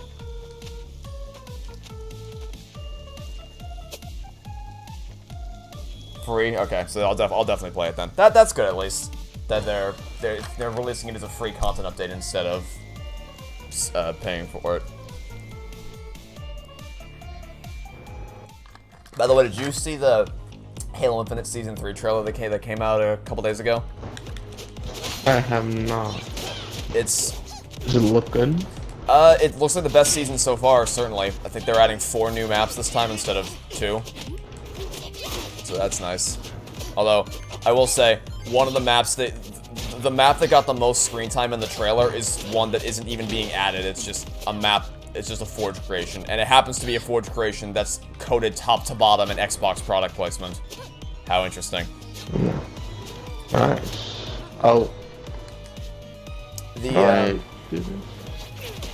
oh, that's not how you do it. Well, that was a little bit overkill. Either way, we got him taken care of. But the narrative event looks like it's going to be an actual cutscene this time instead of just go play multiplayer the end. But we'll have to wait and see. The annoying thing is that I've already recorded the commentary for my Halo Infinite critique video. So I might have to redraft and re-record some things depending on how Season 3 comes along. But if nothing else, the campaign section is set in stone, because obviously that's not gonna change probably ever, because 343 doesn't seem to care about the campaign anymore. So that's great. I love the Halo. So you said go back to the forest, or are you just taking the bus? Well, so what the lady told us, you'll need my emblem to get back to the forest, so I figure if we go back into the forest, something might happen that would trigger some, I don't know. We'll find out. Okay.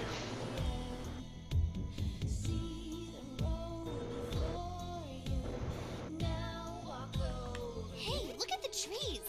They've got weird symbols on them now. Guess we can follow those so we won't get lost again. Nice if they were there the first time through. Okay, never Weren't mind. they there the first time through? Oh, it depends on what she's for. I don't actually see any symbols in the trees. Unless I'm just blind. Where we entered from, there's a symbol there. Oh, well, Or where we just came from. if there's a symbol if there. that's what he's referring to, then yeah, those are there the whole time. But I thought she was talking about something on the tree itself. But yeah, I don't know. So, I guess we don't need to go through this again. We can just we can just take the bus. So let's get out of here. And I thought something new might happen for the story when we came through here, but obviously not. Can't wait for the huge campaign upgrade coming out right before you hit the upload button. That. Oh god, we're in the damn forest. Uh, I think it's just exit. Oh wait, no, this is going back. This is going further in, no? I forget. I don't. Okay. Oh, yeah, wait, no, we okay, just so it says exit this is from the here. entrance, so probably if we just head over here, it'll take us out to the real world. Hopefully. Okay, good, that's good. There's a straight line from the beginning to the end, so that's nice. I appreciate that. Now, the better question is, where do we actually need to go beyond this point? And that I don't know. Uptown, I guess. However we get there. So we'll just... Wait, Ah! where's the bus stop? Is it in the area to the left of here, I think? I'm not sure. Oh, you're gone. I am gone. Gone, gone, gone. Okay, yeah, the bus stop's right here.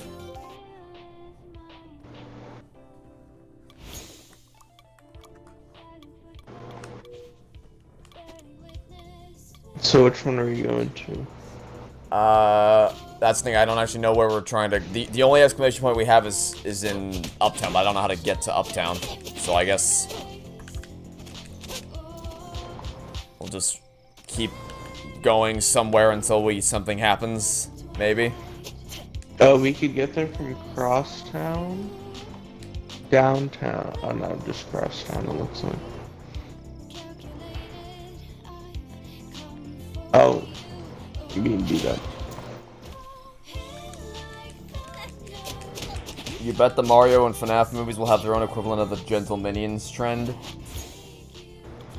Is that the thing where a bunch of people dressed up in extremely professional attire to go watch the movie in swarms? Because in that case, FNAF movie, maybe. Mario movie, I would be surprised. But then again, I wouldn't have expected it to happen for the Minions too, so I can't predict what people are going to decide to do. Also, I should probably actually equip that, no. Accessories. Which one am I getting? Oh.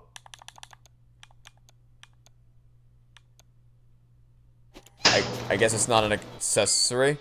Huh. What? The What's an accessory? thing I bought that allows you to be revived faster, is that just something that's on permanently? Because I don't see that in my... No, it's an accessory. Or is it an item? Wait, so if is it... I don't... It's an accessories. I see it. Okay, it's right here, At yeah. least. Frost Sigil, I'll equip that. And what else do I want? Only one of us needs it, right?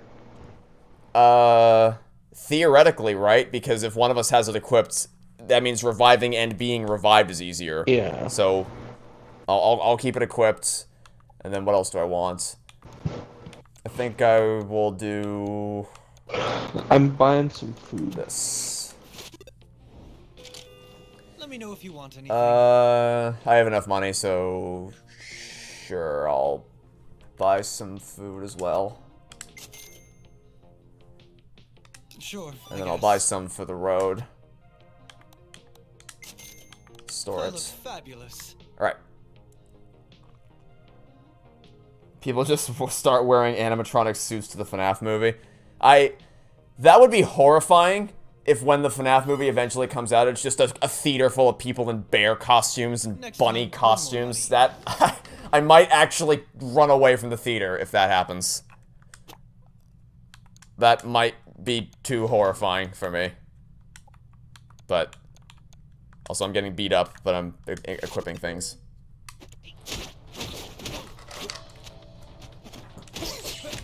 Actually, I wasn't getting as beat up as where am I, actually? Oh, here I am. I couldn't see myself in the cluster of bodies. There's a bunch of people here. We're just beating them up in the corner. Pinning them to the Yeah, wall. they're all dead. Okay, where did you say we were going?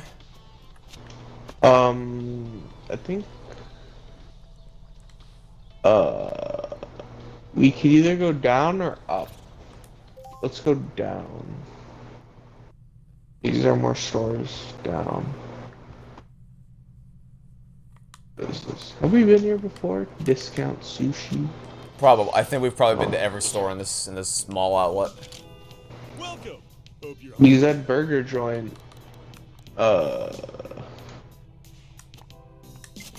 still hungry. That burger joint. I didn't buy anything from that burger place. Who's gonna wear a purple suit when they see the FNAF movie? Oh God. Ugh. Honestly, by the time the FNAF movie comes out, it's... I think they've been working on it since, like, 2015. So, it's been, like, 9 or 10 years by the time we finally get to see it. And what an interest... I am so curious how they're gonna... Because at this point, like, I'm not even... A lot of people said back when the original FNAF games were coming out that the lore was too densely complicated for them to be able to follow along. And that was never the case for me. But it became the case. It started to become the case around Help Wanted, and then it really got complicated when the Fazbear Frights book started coming out. And then Security Breach was pushed over the line. And by this point, the FNAF franchise, the lore of the Five Nights at Freddy's series has jumped so far off the rails, it's actually absurd. So Are we going the right way? I don't know where we're trying to go. I honestly have no clue what our next objective is or where... Like, it's something in Uptown, but I don't know how to get there. I think we go down straight instead of going up. But I guess there's a shop here you could look at. Yeah, I'm fine with what I have. I'm content with my revive boost and my weapons durability boost. Should I buy the smartwatch to see how much cheaper the store items are? Oh, there they go. It might be... Oh, I guess not. I guess not. You probably have enough funds to be able to do it, and we don't really spend that much money, so I think it might be interesting to see, but we also haven't... That might be something worth doing towards the end, I guess, but like right now we don't really need to... We're not really being run dry of exorbitant store prices. Oh! Propeller launch yourself off the cliff. Alright, let's head. Ah! Is it true that Scott kept changing the lore to prove MatPat wrong? Well, so I'm not Scott Cawthon, so I can't speak for him. I don't know what was going through his head when he was making those games. But I very strongly doubt that when he was writing the story, he was sitting there thinking, what does MatPat come up with? Yes, I shall do the exact opposite. Especially because he posted on Steam and Reddit that Matt Pat was actually 100% correct with a lot of his theories. It's FNAF 2 theory, FNAF 3 theory, and his big final timeline theory leading up to the release of Pizzeria Simulator. In fact, usually what I hear get said about Scott is that he based the lore of his games around what Matt Pat said. Like one of the biggest criticisms I remember hearing about the games back in the day was that Scott Cawthon never actually wrote a story. He just placed a bunch of scattershot clues all over the place, and then relied on Matt Pat to create a story around that.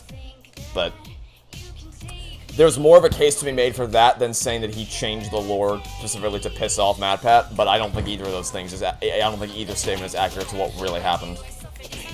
Now, I do think there's a very solid case to be made that Steel Wool changed the story of Security Breach to account for what Matt Pat was saying. That, I think, definitely happened, because there was some pretty definitive evidence at this point that, that they had a very... The trailers were building... The trailers, as well as leftover files in Security Breach, very clearly were leading up to a story that was radically different to the story we actually got. So I believe it's true that each new trailer coincided somewhat with the release of one of Matt Pat's FNAF theories, so I think that there is definitely a solid case to be made that Steel Wool definitely changed the lore of the game. Not to prove Matt Pat wrong, I don't think it was ever done to be like, aha, we got you, you're not as smart as you think. I think what's far more likely is that they just said, they just said, oh no, people predicted our story. We can't have that, because if people predict our story, that means our story must suck. And so they changed the story to try to subvert people's expectations. But like, when someone is able to predict your story, that doesn't mean you wrote a bad story. It just means that you laid the appropriate groundwork and clues to where someone could feasibly predict it. And I promise you, it would be much more satisfying for someone to predict it ahead of time and then see that all the clues lined up appropriately than it would be for someone to get completely sandbagged when the game comes out by getting a story that isn't even remotely close to what it was implied to be leading up towards all along the way. So I don't want to be too definitive in saying that, but if you ask me what I think Steel will definitely... Well, I think it's... Regardless of their intentions, I think it's very clear at this point that they definitely changed the story of the game. There's a 0% chance that the story we got, with how big a deal they made Vanny out to be all this time, and what they were setting up at the end of FNAF VR, there's no way that what we got is anywhere even remotely close to what was originally supposed to be Five Nights at Freddy's Security Breach. And there could be a million reasons why it didn't work out, but I think it's likely it had something to do with people, maybe not Matt Pat specifically, but just people in general theorizing about what it was going to be, so they decided, let's just go. Because I'll tell you one thing that nobody predicted, not one single person predicted that Springtrap would come back again. No one thought that was happening, because why would anyone ever assume that was happening after he burned alive twice? But, you know, it's people love Springtrap, so you gotta bring him back. Somehow Springtrap returned. Beep beep boo, video games here. Oh, hey, look, maybe we can finally buy that video game that we wanted to get all the time ago. We got Triangle Princess and Plumberinos. Oh, wow. These are expensive.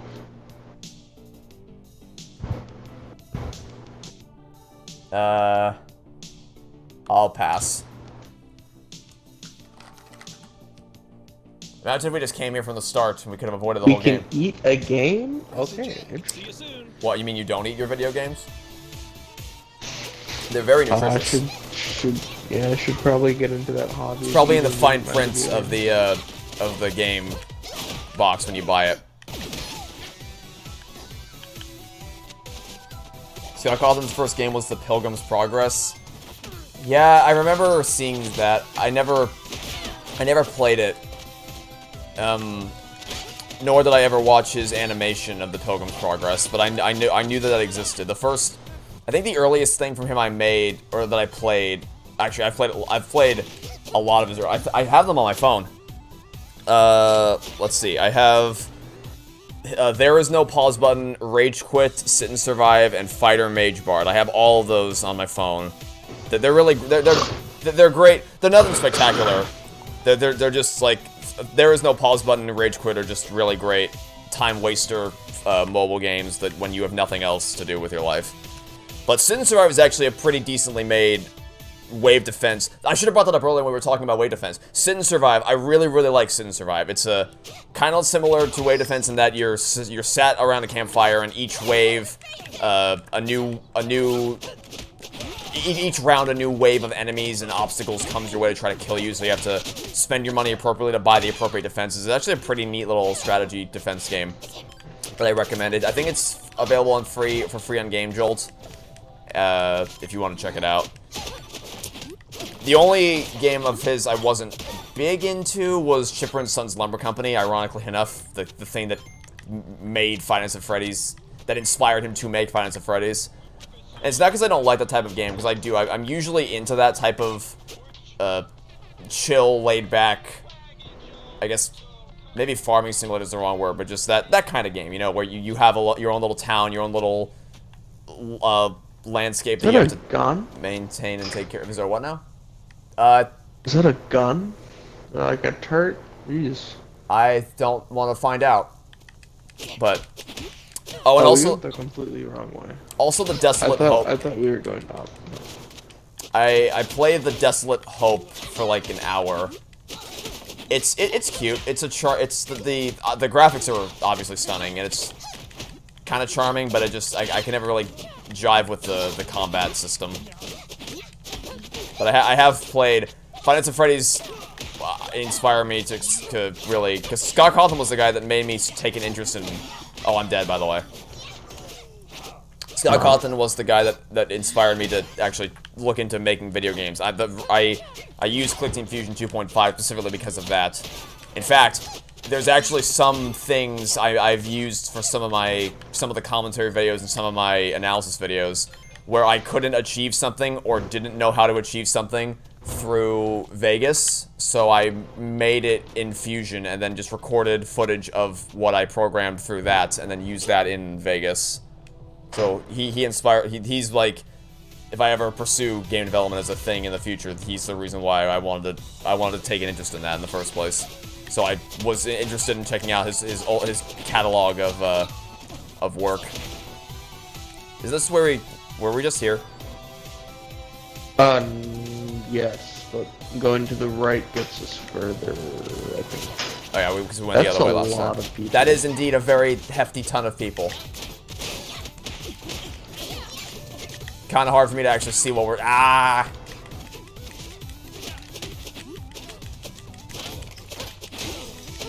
Don't let me just... Oh, I died. Wait, I'm dead. Oh, okay. What the heck? Ow! I didn't know. Please move. Please get up. Please get up. Please get up. Why? I hate. I absolutely. I cannot stand that the special attack and revive are bound to the same button. And I'm probably. Oh, you're almost dead. Use your health. Yeah, I got it. There you go. I can't stand it as those are bound to the same button.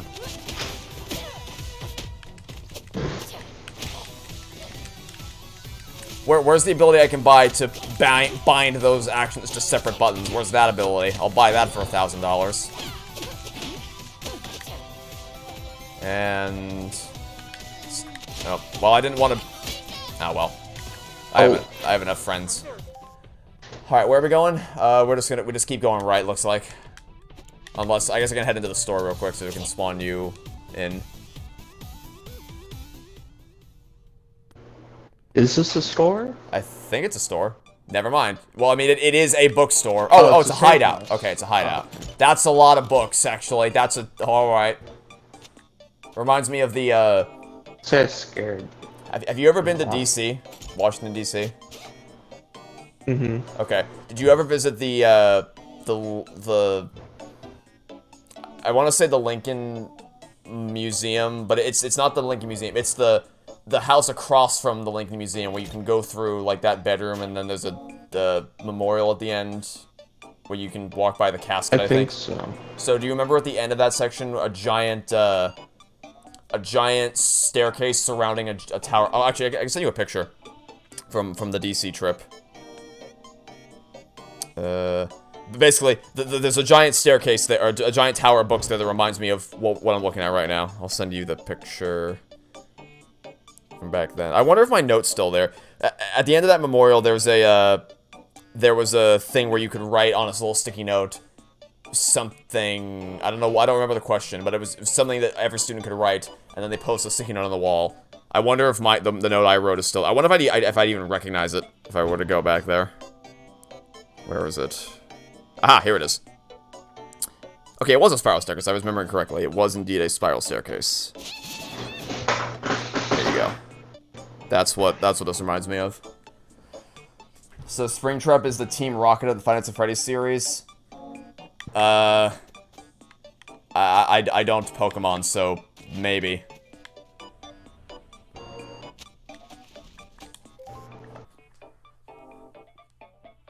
I'm ready to head out if you are. Yeah, I'm looking at the massage. Oh yeah, that is a lot of books.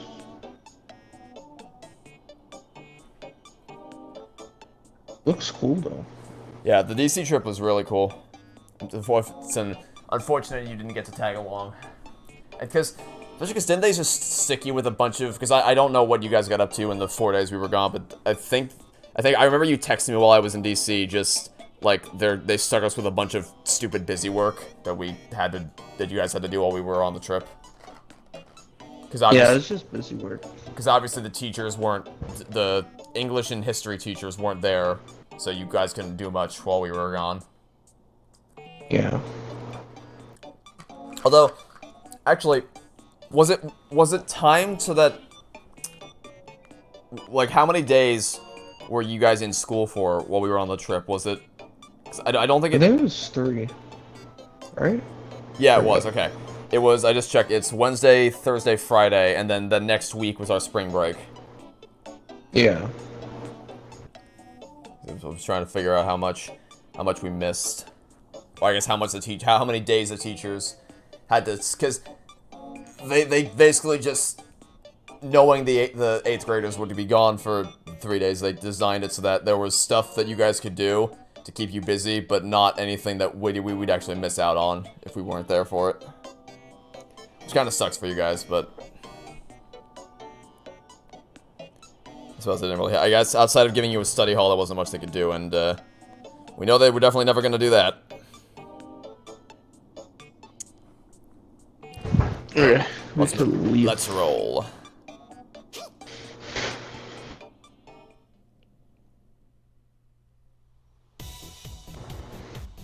Also, I forgot to ask, my audio recordings, did they send fine? Yeah, they like, said there's nothing wrong with them? Nope, they said perfectly fine. I also appreciated you sending me them right away, because sometimes I have to hound people to give me the recordings. Yeah, I almost sent it to the wrong email, because there's an email of yours that's just the number 13 instead of it's spelled out. Odd. Yeah, no, my email is just all spelled out with words, no capital letters, no spaces. Also, is there a bunch of bees swarming? It looked like there were bees swarming. Oh, I just changed my... God dang it.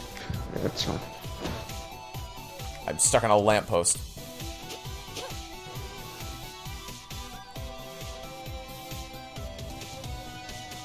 I'm not looking forward to editing those things. It's going to be the most amount of audio tracks I've ever had to deal with at once. But it'll be worth it when it's all said and done.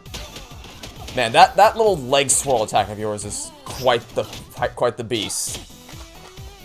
Yeah, it's really nice for tight spaces. Oh, did we go in somewhere? I went in the store right here. Oh. Never mind, it's not a store. I keep thinking it's a store and it never is. I know that. Who's this? We're leaving. Stop, be nice. Nope, I am not putting up with one more single minute of... Mihoko, it's so good to see you. Likewise. What brings you two out here? Oh, you know, beating people up, taking back our usual hangout spots from those dummy Yakuza jerks. Same as usual.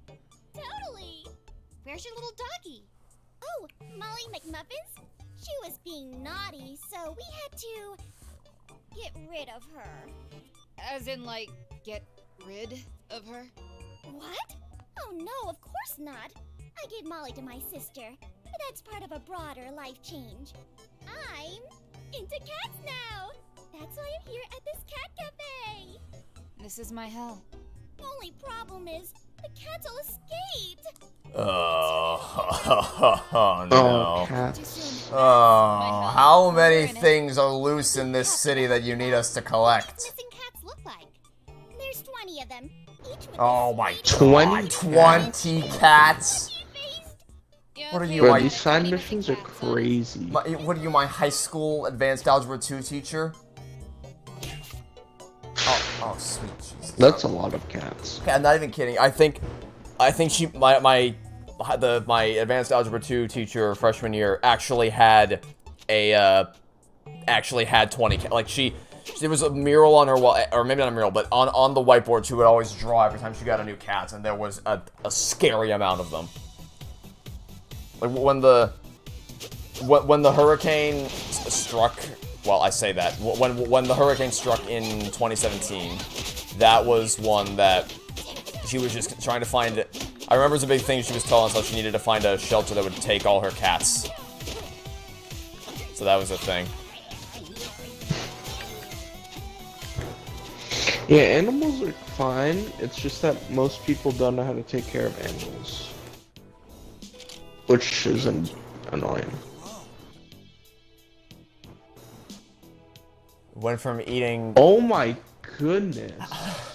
We went from eating video games to eating toy alarms, mech toys, cat pillows, and noise figurines for $500. Well, I guess also plus a bunch of stat upgrades, but still, Jesus. I'll buy it, why not? I'll just store it. It's the cat lady from Puss in Boots. Actually, unironically, kind of. Why are they so expensive? That does seem a little even for all those stat upgrades, it seems a smidge expensive. A smidge, Jesus Christ. smidge on the exorbitant side. This is why I'll never live in the city. Yeah, more so my thing. Like, even if I was rich, even if I was, like, filthy rich, I would never live in the city. Like, that just seems like a disaster. Yeah, I've said it on previous streams. Cities are fun to visit, not to live in. Yeah. And I say that as someone who's never lived in the city, but you actually grew up in New York City, or maybe not grew up there, but you lived there for a bit, right? Or For like 3 years. Okay. For the first 3 years of my life, and then we moved to Florida. So it was like nothing. My parents know more about the city than I do. I hate the city. I personally don't like it at all. You and me both. Although I am trying to plan a family vacation for the summer, because the Back to the Future musical is happening. For some reason, there's a musical based on Back to the Future on Broadway. Don't know how that's gonna work, but it's happening, and I kind of want to check it out out of morbid curiosity. And maybe we'll go see Aladdin again while we're up there. Plus, we have some family in New York City that we want to visit.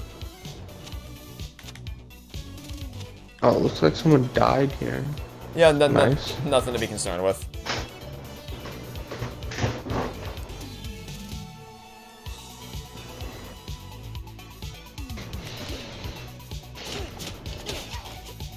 Is this the same pawn shop from the first game? Kind of looks like it. I mean, obviously the skeleton guy isn't here anymore, but I think it's the same location. I don't know. I think we need to head up here. There's a shop down here. What's in the shop? Woof. It's, what? Okay. There's a dog. It's a dog. Why? No, these are so 1% standard. Oh, they give us 3 luck. You know, the most valuable stat. Of course. Sure, why not? Of course I'll it buy costs. it. Of course it costs 777. Yeah, I'm good. Thanks. Actually, yeah, I'm good. I'm good.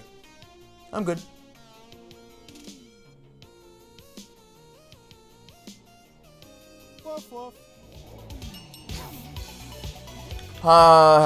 Dog running the pawn shop, huh? All Also, right. these Harry Potter people remind me of that Hogwarts game. Oh, Hogwarts Did you ever Legacy. play that? Did you play that yet? I heard it was good. I just don't care about Harry Potter enough to want to buy it. But if you ever do play it, I heard it's good for like a AAA kind of title release.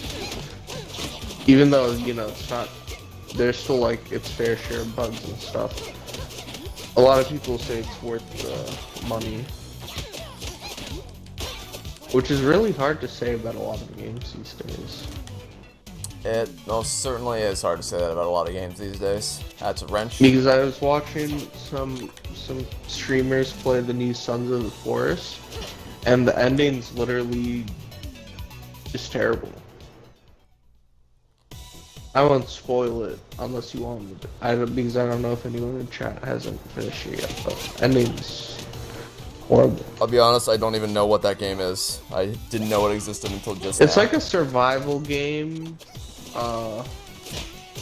Like plane crash. Your plane crash. At least in the first game, your plane crashes, and then I think you're trying to like save your son or something, or your child. And then the ending of that game, it's been out for a while, but the ending of that game, it's like you could either, it's like a weird kind of cycle game where you have to find another human to save your child, or you just break the cycle and you don't save the child. But in order to save your child, you have to crash another plane. So I guess it's like a weird cycle where people keep crashing. The main character keeps crashing planes to save their child. If that makes sense. You mean kind of like Life is Strange, where the whole game is about Chloe continually dying, and then you realize at the end the only way that you can save the town from the cyclone of doom is by killing Chloe, or letting her die, I guess. Yeah. Oh, sorry if you didn't want spoilers for Life is Strange, but it's been out since like 2015. I mean, yeah, that game's been out for a really long time. I feel like if by this point you haven't already played it, you probably weren't going to. Plus, I want to be able to recommend Life is Strange to people. I really don't. That ending just really undermines a lot of it, because it's either, if you choose to sacrifice Chloe, then literally the whole game is pointless, because it's reset back to square one. If you choose to let Chloe live and sacrifice Arcadia Bay, then wow, look at all those people you spent the whole game getting to know that just get wiped out in an instant. It's no matter what, the ending isn't really satisfying, and the final episode is a lot of dream sequence, nightmare fuel pandering. Or not pandering, sorry, padding is the word that I wanted to use there. So I like Life is Strange. I actually liked Life is Strange 3, it wasn't that bad. True Colors. Mm-hmm. I'm still in the process of playing through it. I really liked episode 1. That's all I played so far. I really like the ending of episode 1. Shocked me a lot more than I expected it to, and I'm looking forward to playing more. And really, it's just the first game is the only, like, I like Life is Strange episodes 1 through 4 for the most part. It's just the final episode that kind of undermines it. And like I said earlier, I'm the kind of person where if something doesn't end well, that really dampens how I look back on the rest of it. Buy something or get out. Mm-hmm. But I actually I think I like Before the Storm more than I like the first season of Life is Strange, because its ending is much more satisfying. I think it does a better job of fleshing out the characters, even if it feels a little more bloated. Not, whatever. Like the play sequence at the end of episode 2 was a little bit much for my liking. So we have to go up here. I did not mean to use that. And then Life is Strange. Did you ever play Life is Strange 2? I didn't like the whole thing of that game. It kind of felt like forced. It was kind of like forcing like stuff on you. kind of weird. I think if I were to see, so when Life is Strange 2 first happened, I was really interested in the story in the first like 20 minutes. The first 20 minutes of the story, I was like, huh, I'm into this, and I kind of wanted to see what was going to happen with the party they were going to, and then then the thing happened, like the major inciting incident happens, and then I just kind of lose interest because the rest of it is just meandering through the woods. And the biggest issue I have with Life is Strange 2, and I need to replay the game again to have more substantive arguments against it, is just, it feels disjointed, because every episode is something completely disconnected from the last. Like, in episode 1, you're just trying to survive in the woods. In episode 3, you become drug dealers. In episode 5, you're in the desert going on a treasure hunt. And I don't, oh, and episode 4, Yeah. so, okay. Episode 1, you're in the woods trying to survive. Episode 2, you're like you're at Chris's house at Christmas time or something.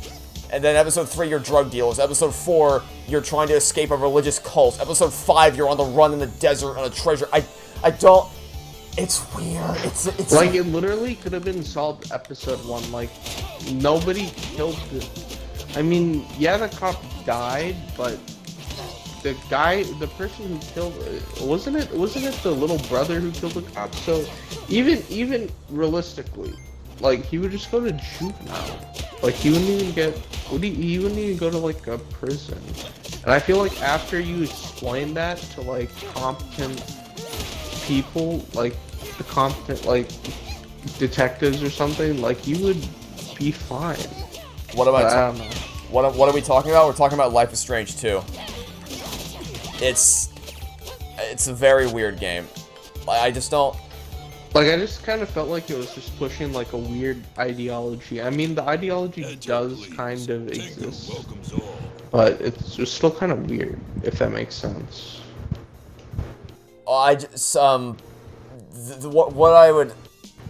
I'm trying to think if there's any additional context surrounding the opening of that game that makes it, like, because you're right, it would probably be easier to just explain what happened, because it obviously wasn't intentional, but there, I don't, like, I guess the other thing might be, because it's like, he uses his powers to kill the cop, I think, so maybe there's an element there of just, you don't want your brother to get swept away and experimented on, kind of thing.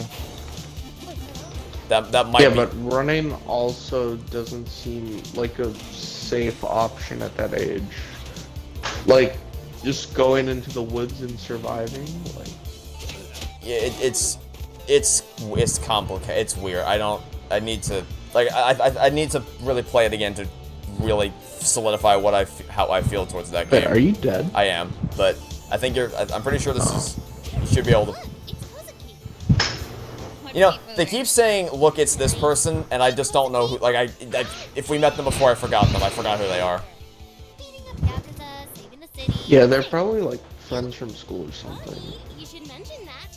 I'm chasing down info on the sudden influx of criminal activity in River City for an RCH exclusive story. Nobody knows where all these criminals are coming from. They're driving at all the old school store owners. I'll get to the bottom of it, though. I always do. This story is gonna be hot. I'll bet. No one reads the school paper, Cozy. Sorry, someone skipped breakfast this morning. No worries.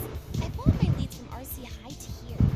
I've got a feeling this leads back to Sanwo Kai Tower, but I haven't been able to get inside yet. Some Oni-looking goons are blocking the entrance. Rude. Did you show them your RCH press pass? Yeah, I did. And they told me to beat it. Can you imagine? I sure can. You two have a way of getting around.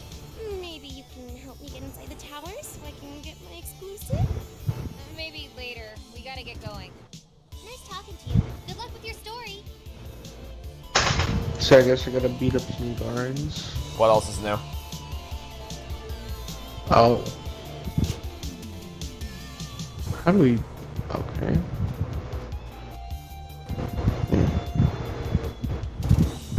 Is there anywhere you can go to? Can I not spawn you in? It's not. I think one thing I might say about Life is Strange 2 is that it clearly, it feels too disconnected to really, because it tackles a lot of, there's a lot of subject matter that it tackles across, like, I kind of jovially said the thing about drug dealing and religious cults and all that, but, like, if they picked any one of those individual episodes and fleshed that into its own story, it could have been something great. It's just, like, it tries to deal, kind of similar to 13 Reasons Why, it tries to tackle every single serious subject matter it possibly could, but because it has it has to machine gun through so much in such a condensed period of time, it has no time to really properly develop any of it, so it all feels half-baked and underdeveloped. I think that's what I would... Yeah, and I really didn't understand the drug dealer arc. Like, why was that an arc? I don't.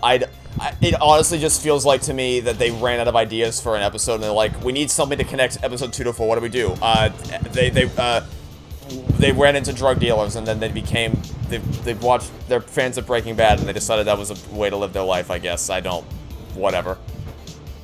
Oh, there's also the ending where it feels like no matter what you do, the ending doesn't really cap things off neatly. I also, like, there's one ending where you just murder everybody and then live in Mexico, I think, and you face no consequences for any of your actions. I get that that's treated as, like, the bad ending, but it's also not framed that way. Like, it's the way you get that ending is by being morally dubious the whole game. But at the same time, it's not like I feel like both endings are just bad. Yeah, like I said, like one you're on the run for your entire life, the other you're in custody, running from killing a cop. Like both are just not good. It's like some with games with good bad endings, it's clear that it's framed as a good or bad ending. But in Life is Strange 2, it's not really portrayed as if the brothers are like, so in Breaking Bad, I don't think it's a spoiler to say that characters go down a very dark path in that show, and it gets very morally gray a lot of the time. But the show is also making it perfectly clear that that's happening, whereas in Life is Strange 2, I don't get the sense that they're communicating to the audience that the quote-unquote... Yeah, I think you're going the wrong way. I think I am, actually. We just came from there. That the quote-unquote bad ending is actually a bad ending. But I don't know. It's also worth noting, I haven't played Life is Strange 2 pretty much since it came out in 2019. Oh, sorry. Wait, there's stuff up here. I mean, it came out in episode 1 came out in 2018, but it didn't finish until December 3rd of 2019, I'm pretty sure. And it wasn't, like, I'm pretty sure I only started playing it around that. It might have been early 2020, actually, that I started it. I'm not sure, though. I mean, I can check my achievements to see when I actually played those games, because all the achievements are time-stamped and date marked. I don't know. Maybe I'd think more differently of it if I gave it another shot, but I wasn't impressed with Life is Strange 2. But Life is Strange 2 Colors I really enjoy so far. I'm really liking True Colors. I just haven't had the time to play all that much of it. So what the hell do we do up here? I fell off. I thought we'd have to like push something on this big guy, but there's something that doesn't let you. Maybe if these guys could stop harassing me for 3 seconds, we could figure out what we have to do. Are we done finally? Like there's parkour over here, but I don't know where that wants me to go.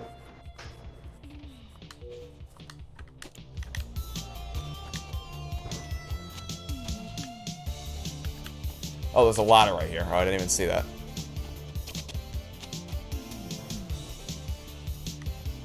Oh, okay. You could jump back up from there.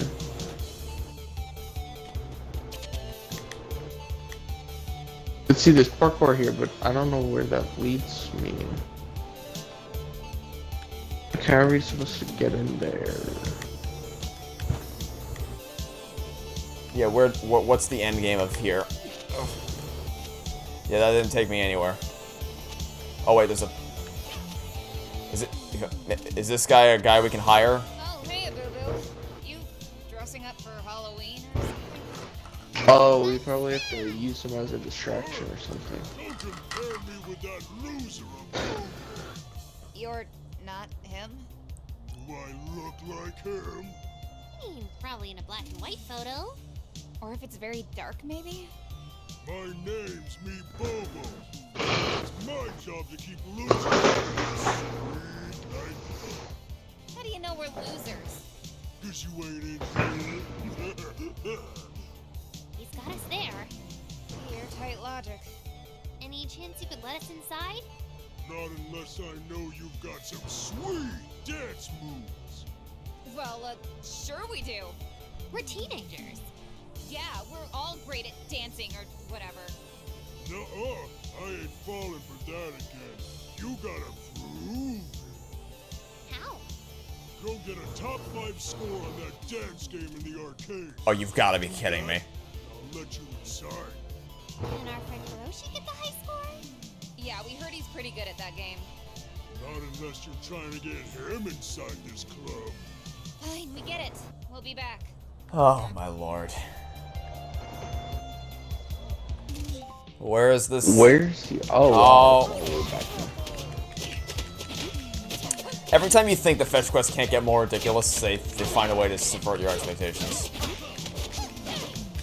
We gotta get a top 5 score in the Dance Dance Revolution. Also, why is this person just sitting I don't have any idea. like bugged? Bugged NPC. In this game, where it's locked at 30 FPS in co-op, never. I thought this was a perfectly flawless experience with no issues at all.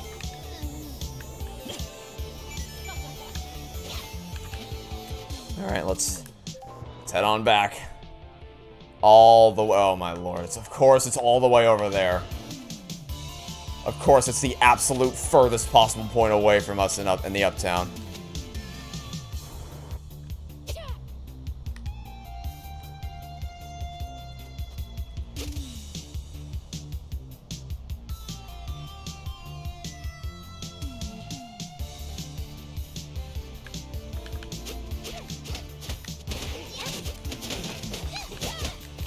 Can't wait for the fishy minigame quest. Well, actually, what?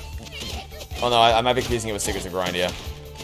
For a second, I thought there actually was a fishy minigame quest, but I think I might just be mixing up because there was a guy by a pond that gave us a quest, but I think he wanted us to take pictures of the city or something like that. I don't think we've encountered a fishing quest yet.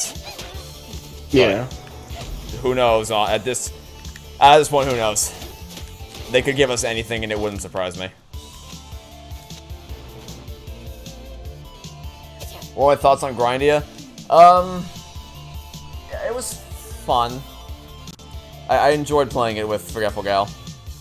The one thing I didn't enjoy was the same thing that I didn't enjoy today, which was the stupid forest. Anytime a game has a section where you walk into the forest and it's a mangled, confusing maze, but the map is useless and it's just a labyrinth where you have to try random directions until you eventually find your way out. I hate any time a game does that. I hate it. And Secrets of Grindia might be the worst version of that type of level design that I've ever seen. Also, I'm dead. I don't have any game sound for some reason. So, most of Secrets of Grindia was fun enough. It was decent. If she decided that she never wanted to stream the game again, I would not be upset at all. But if she asked me to stream the game again, which she says she wants to do it in the future, I'd also be like, yeah, sure, I'm fine with playing that again. As long as it's no more Misty Woods type sections.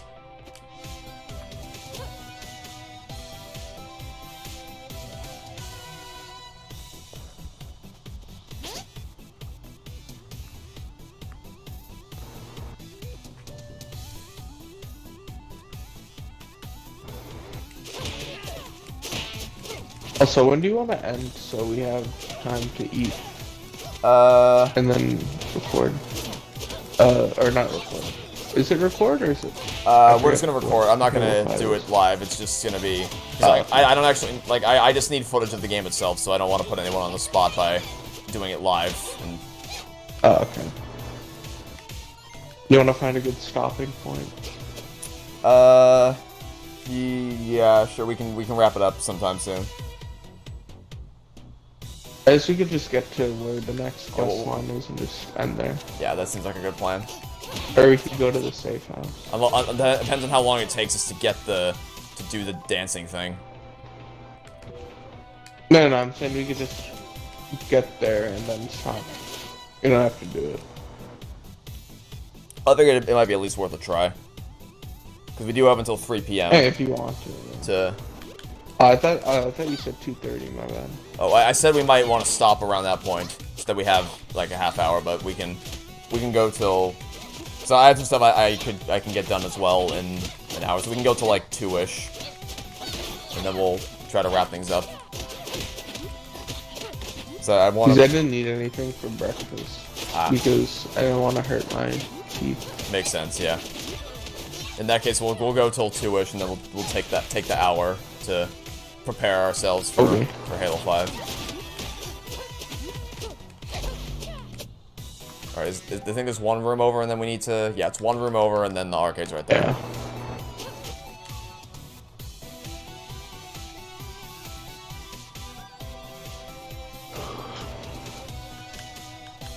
Alright, where... The arcade's probably... Is it here? I don't actually know.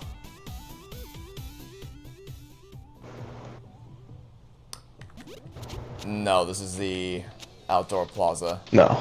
Okay. Back we go.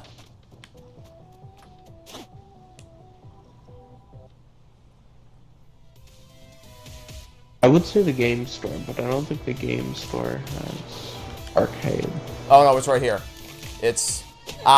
Pay, Oh. not way forward, pay forward. Get some game time. Oh, yeah. About that.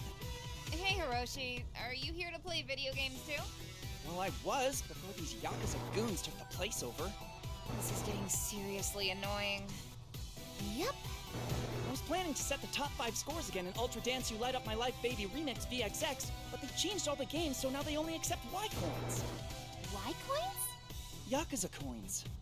We don't have any of those. Nobody does, except the Yakuza. That's unfair. They won't even let you inside unless you have at least. Oh 15 Y my coins. god. I guess we have to beat up 15 Oh people. my god. No. Come on. Hiroshi? Oh, you...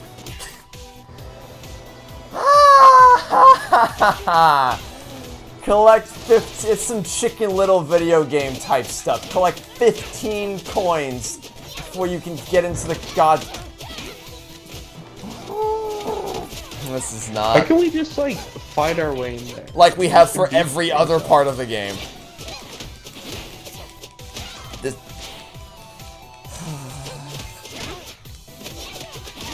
It's fine. It's okay. This is totally normal. Some quality level design.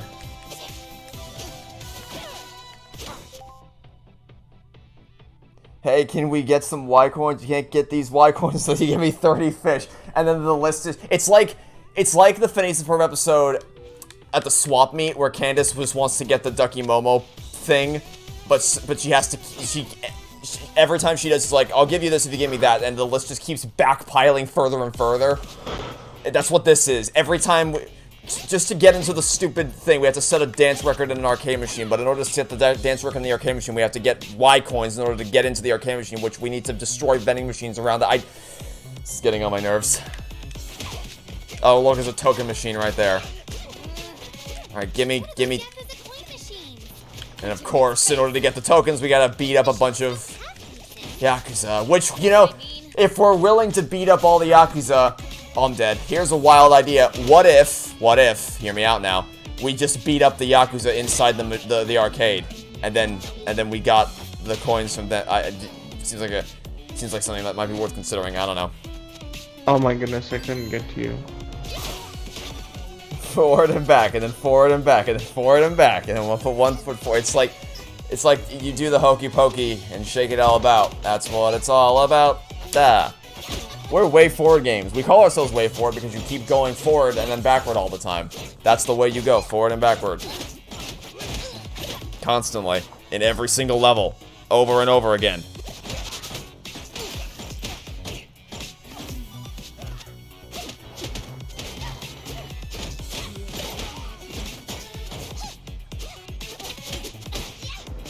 And in order to break the vending machines, you need the magical boxing gloves. Yeah.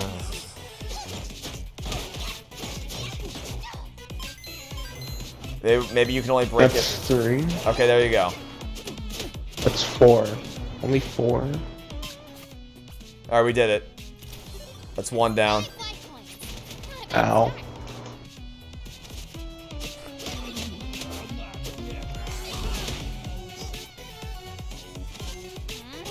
I forget, do you get respawned if I go into a shop? I think so.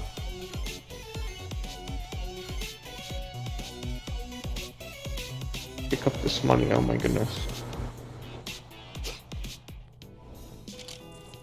Never mind. Or maybe I can spawn. Maybe I can spawn in after you leave the shop. Maybe it's leaving the shop that I can spawn in. Goodbye. Oh. Nope, I guess not. All right, we'll just keep heading right. Where do I go from here? I think it's you got to go to the right. I have to go down.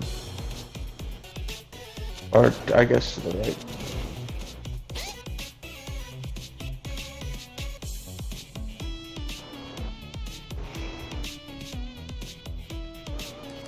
Is this the correct area? No. No, okay, it was not. Ay, ay, ay.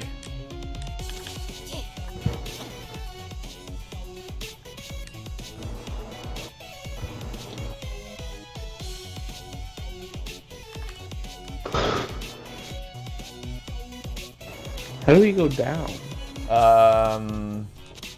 Cat place maybe? Cat place is No, actually, no. It's there's another door over here on the right side, I think. That might take us down.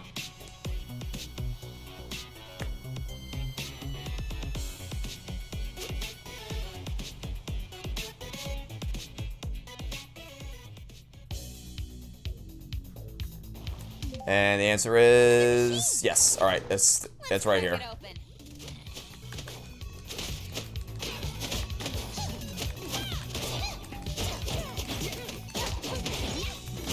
This is so stupid. I thought the most ridiculous part of this. I thought the most ridiculous part of this was gonna be getting the high score on the dance game, but nope, it's not even. Oh no, the wrench has been lost.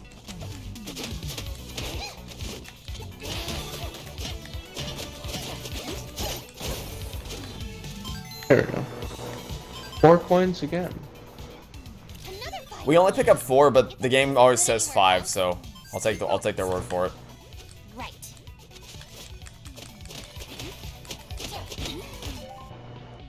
And now we need to go. We need to go right, basically all the way to the end of the. Basically all the way where we came from when we first got the quest to go to the arcade is where we need to go to get the final vending machine.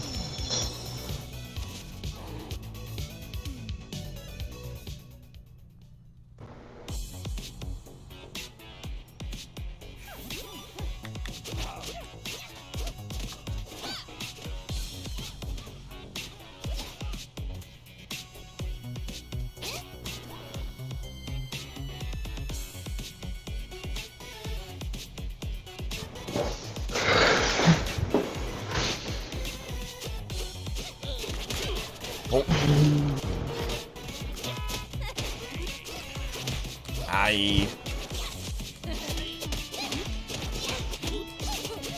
So you said it was here, the coin machine? I said it was the furthest possible place we needed. Like basically, basically in the at the section where we got the quest to go through to go back to the arcade. The big beefy guy next to the club or whatever.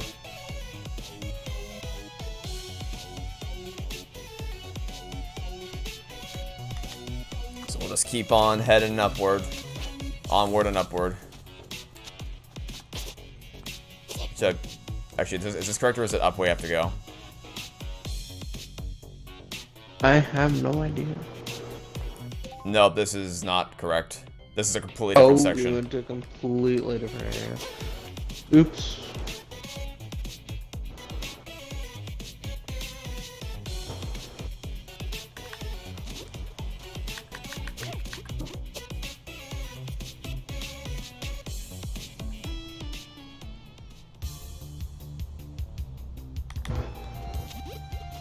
Where's the vending machine?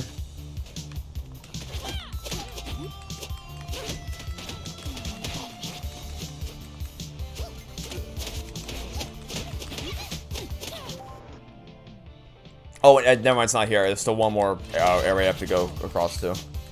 Yeah, there's food here where I am. I will happily grab some of that. Oh my. Literally ran into that punch.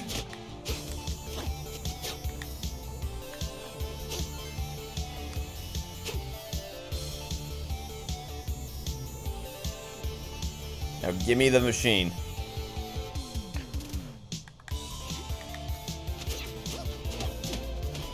So it's here somewhere? It's, according to the map, it's in this area. Man, Is it up maybe? I have no idea. Another machine. It's right here. Oh, it's right there. Take it down. I have the trusty fish, so... Fish of Destruction. The most OP object in the game, honestly. Nothing beats the fish. 44, 47 hit combo. Monster. Super, mega, ultra, monster mash combo thing. Super, ultra, mega, monster combo thing. Whatever.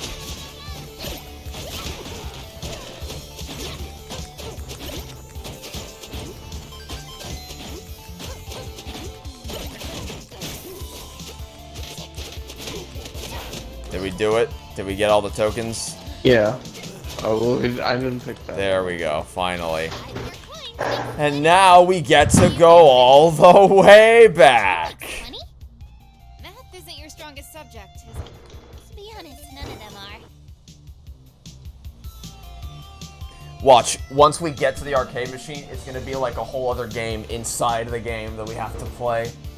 Before we get to, we'll have to just play through It Takes Two again. I don't know why that game specifically came to my mind, but it did. Oh, I'm stuck on the truck.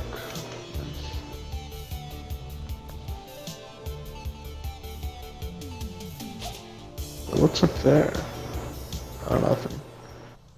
Fortunately, the power of teleportation whisks us away.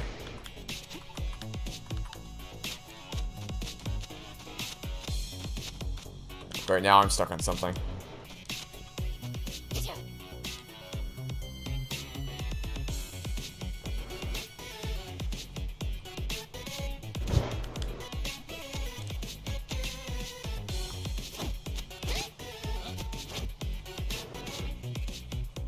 Or, for all we know, maybe the boss of this section is the arcade machine.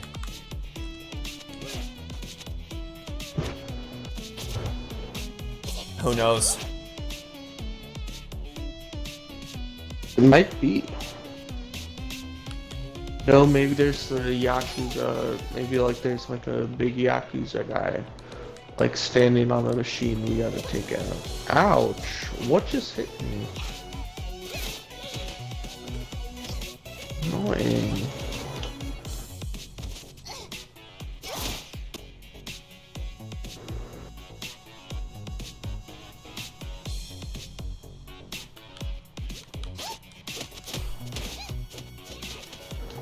Alright, into the arcade we go.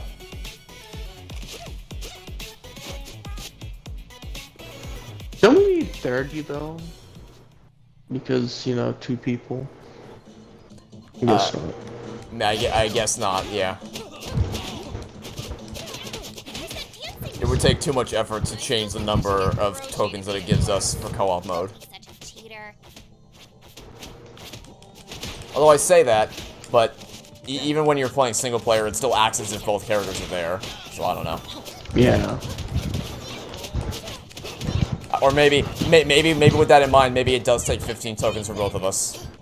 Because when you're playing single player, it acts as if 15 people, or it acts as if 2 people are there. Let me grab this. Yeah, I guess. I also just don't care, one way or the other. Also, where's the dance room? In here, maybe? Why would it be in a separate... Oh, God. Oh, wow. Sweet Jesus. Oh, please no. Oh, my God. No, come on. Okay, this actually isn't that bad.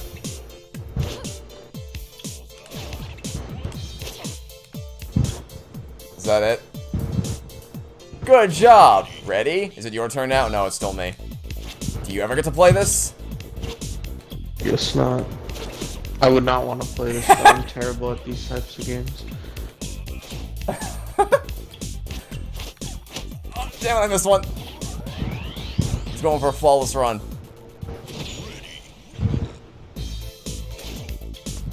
The other thing is that there's input delay because the game's locked at 30 FPS. That too. So I have to like press it all a second in advance.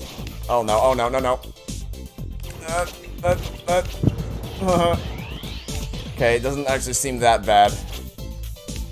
It's pretty moderately paced out. I think I did that too early. Oh my god.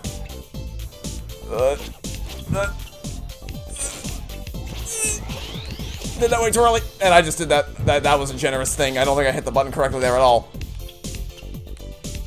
This is a beat 'em up game, by the way, in case anyone lost track of what type of game this is. Okay, is that it? Did I win? You win. Yay, I did it! I win for both of us. I guess player 2 just doesn't get to play. Okay. We did it! Even easier than real dancing. Quick, take a photo so we can show that green bodyguard dude and get inside the club.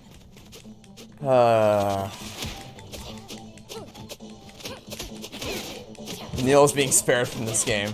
Yeah, I remember It Takes Two when we had that Guitar Hero-like game, and then at the end it just launched a million gajillion notes at you all at once.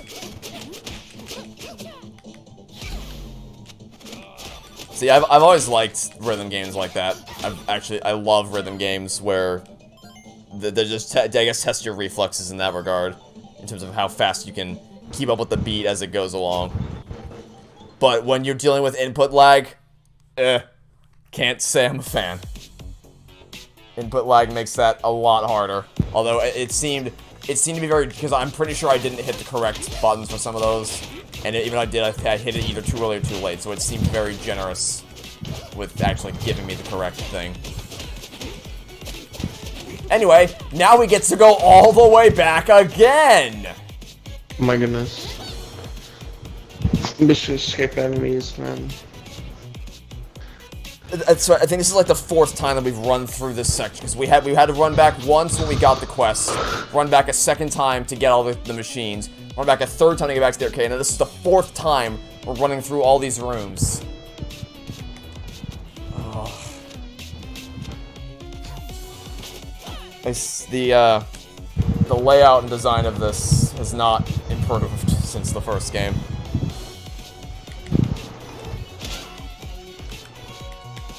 Where's... Let me move, please. Did we go correct way? Yeah, we're going the right way. It's just right all the way through.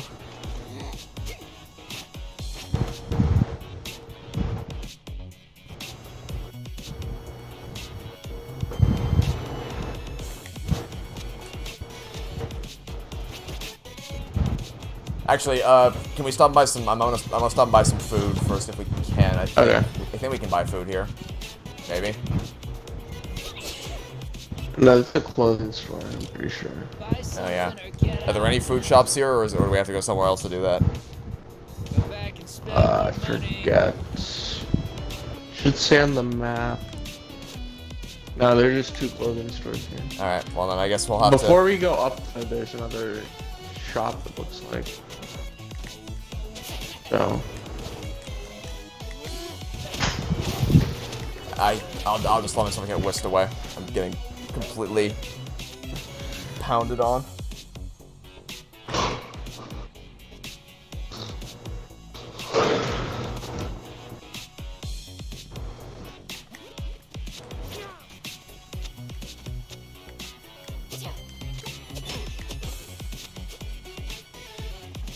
This is the correct way, right? Yeah.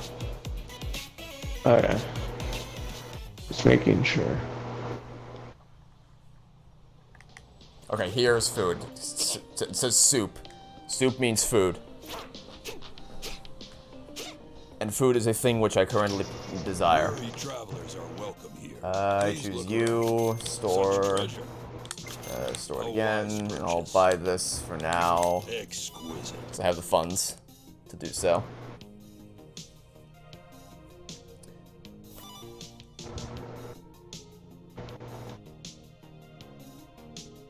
I hope we meet again on the path of our lives. Alright, let's see. Is that enough? Have we done enough to get inside now? Or are you gonna make me do something else? Some other wacky thing. We're back. And this time we actually beat the game. See? Not bad. Guess you two got some moves after all. I don't see how a dancing video game translates into being able to dance in a club, though. Of course it does. And we can't wait to, cut a rug or whatever. I'm starting to reconsider my offer. Don't. We'll just go inside now. Thanks again.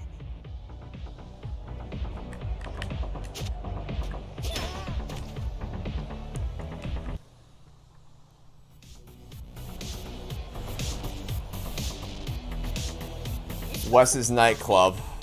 Yeah, in a sort of trashy way, I guess. Okay, I say we investigate the exclamation mark. If it's a boss, we'll fight it. If it's not, we'll... Oh. Oh, no, not him.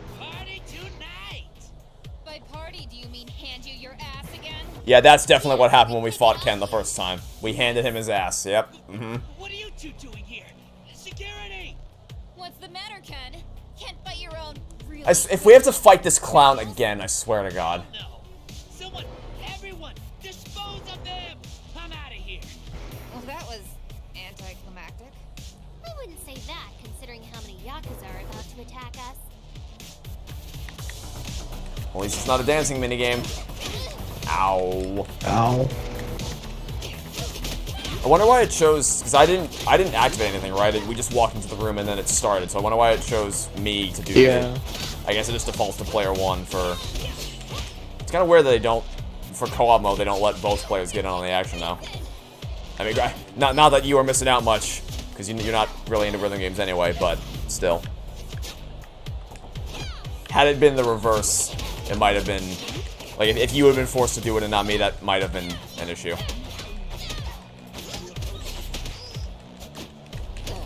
Ow, ow, ow.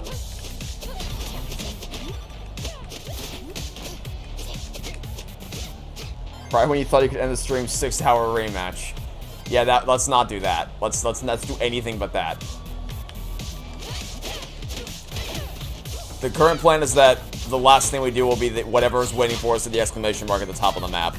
Considering that it's a dead end going that way, there's a chance it might be a boss. If it's a boss, we'll fight it, and if it's the start of another quest, then we won't do the quest, and then we'll come back later. Oh wait, a person to talk to? XP? So, you looking for trouble? Because it's got a way of finding you. Experience, like how this is a good life experience for us. Something we'll always remember. I guess that guy's just a guy you can hire. I guess so. Alright, looking for doors. Oh, over here. Oh, good, the robot I have a club. lightsaber. You know, just like you do.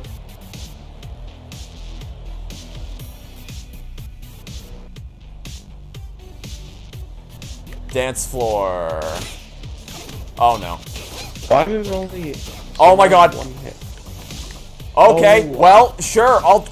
Yeah. I mean, if you want to do all the work for me, game, just launch the electricity at the enemies. I'm not gonna complain. Ow! I guess I wanted into that. No complaints here.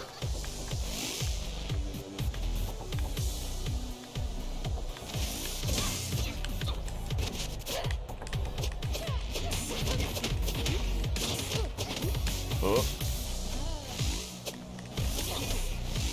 You really like just getting knocked into the electricity. Oh, you got And then I get knocked into the electricity.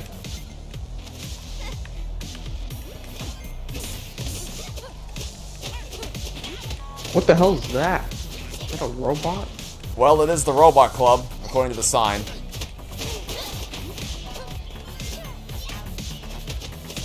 Oh, Oh, it just oh broke my into a million goodness. pieces. Oh my god. Oh my. Apprehend. Okay. All the individual parts of the robot were just magically dancing around, trying to reassemble together, it would seem.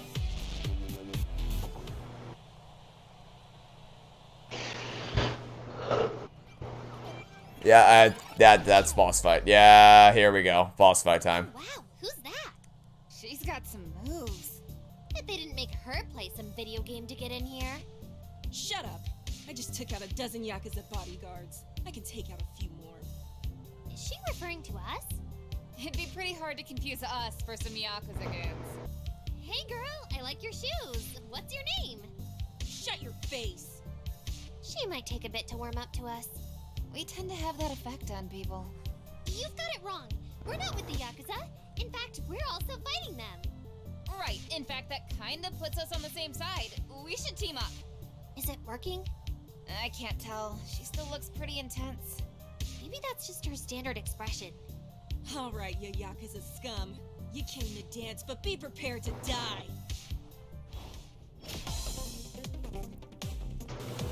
Uh-oh. Get ready for a beatdown. Aye. Well, at least the boss isn't literally just gonna be Dance Dance Revolution, which I pondered for a moment might be the case.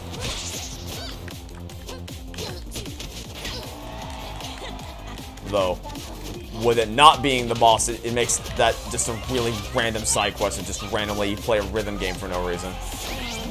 Well, at least phase 1 went down pretty easily, but now I say that and phase 2 happens and you just, oh my Jesus!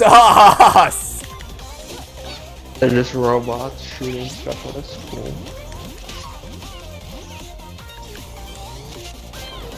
You know, I guess phase 1 was just going super light on us. Now they're launching the lasers and the fire brigade at us. Oh, good Christ.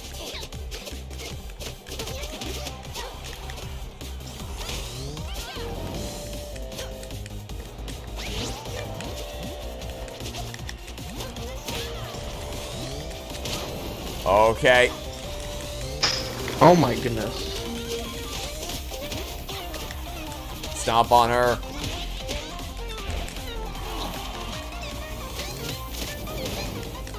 That fire sure is something.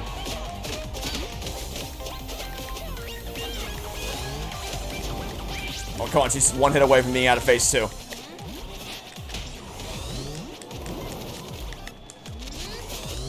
Please. Thank you. Now what?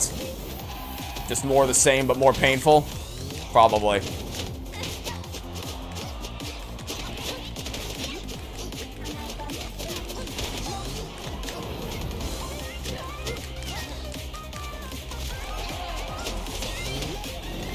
Or she's low. Whoa, what is this lag? In this game, lag? Unheard of. Bro, I was fighting her in the middle of the screen, and then all of a sudden, you're fighting her in, like, the far left. I was so confused. There we go. Well, that was probably the easiest boss so far. Alright. That's enough. Oh, this again. See? We weren't the bad guys. That doesn't prove anything. Other than you like fighting. And dancing. Speaking of, Not the time. shoot. Well, yeah, I can tell from your fighting style. You got nothing to do with these Yakuza goons I've been busting up recently. My name's Pruvi. Masako. And Kyoko. What are you doing here, Pruvi? Aside from looking like hella fresh on the dance floor. I'm looking for my friend Chris. That Ken guy might have taken her. I tracked him here and was about to beat the info out of him when you two showed up and he split. Oh. Sorry. Yeah, that's our bad. No worries. I've been chasing him around town for the past week. I can be patient a few more hours. Maybe we can help. Doubt it. No, seriously, we're like really great at fighting. I can see that. Though just now, I kinda let you win. Uh-huh, sure. Where was the last place you saw your friend Chris? The arcade. We just set the 2-player top score when Ken and his crew showed up. Get wrecked! Well, what's Chris look like? Check out your social media feed. We were trending this morning. What? What's going on? What is it? Someone posted embarrassing photos of us online! You got that too, huh? It's that social media crew up in Technos. Tech where? The high-tech complex across town. You two aren't very observant, are you? Sorry, what? I got distracted by these janky old photos of me. Ever since that social media menace took over Technos, that place hasn't been the same. They've been hacking people's accounts and posting embarrassing info to shut them up. I don't know if it's related to Ken and Chris, but that was my next stop. They hacked my account this morning. Let us come with you. I don't know. I'm more into the solo thing. But 3 is better than 2. That's just math. Well, not sure I can argue with that. We'll help you find Chris, and together we'll beat the crap out of that Ken guy. Okay, fine. We'll give it a shot. But you two pissed me off, and you're gone. Got it?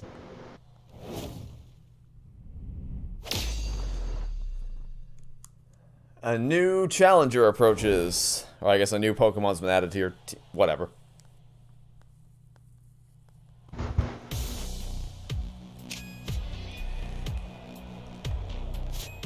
What is this game?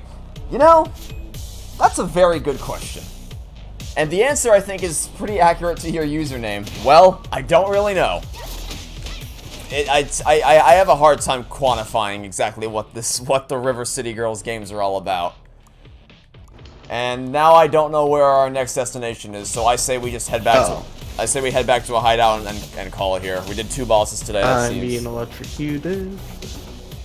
That seems like a good place to call it. Oh my goodness. I really don't understand this game sometimes. And by sometimes I mean more often than not. This game is quite the enigma. So where's the hideout we're going to? I'm just gonna try to head to the nearest one. I don't know where it is. Oh. Dude, it's really far away. We should probably just go to the right back where we came from.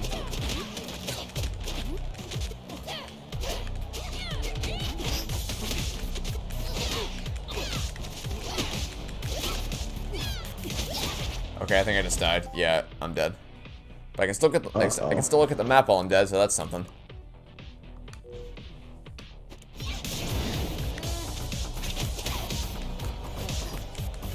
Alright, if the hideout's not anywhere nearby, then we'll just head to the right and get to the next area.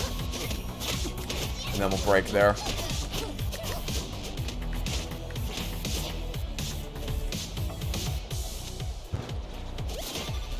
Heading back is pretty on par with this game. Heading forward, heading backward. Just constantly looping back and forth. Endless loop. River City Girls in a nutshell. Make a break across the dance floor.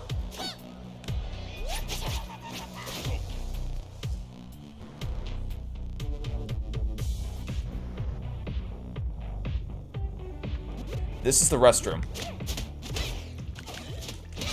Oh, I thought we could go further. That's not. So in that case, once we clear out this area, let's look at the map and try to figure out where we're trying to go next.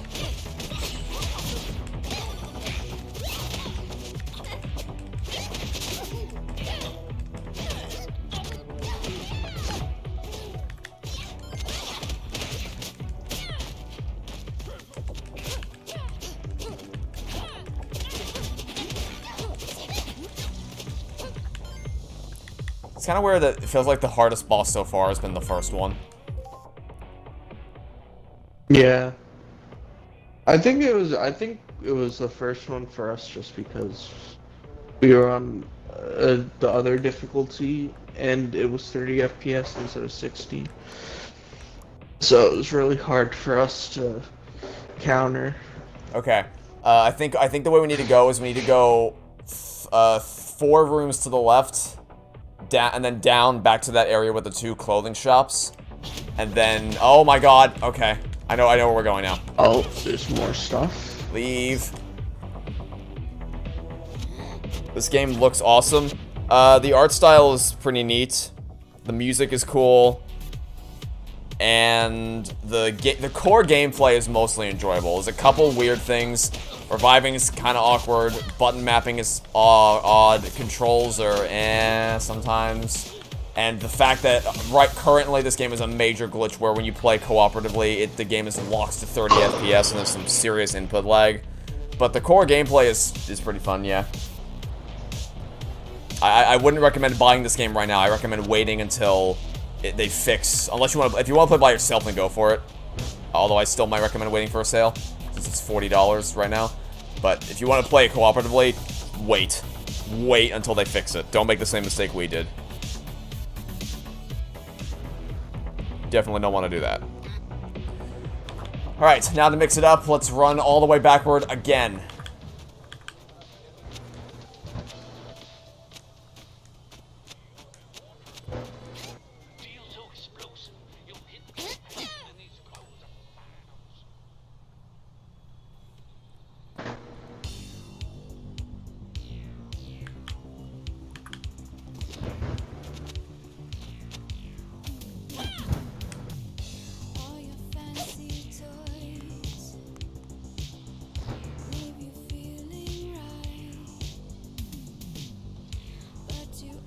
I think this is. Oh, right, duh, because this is where we accidentally went to previously, the security district from the place down in the bottom right. Oh, so we're supposed to go there? Yeah, that's the next destination.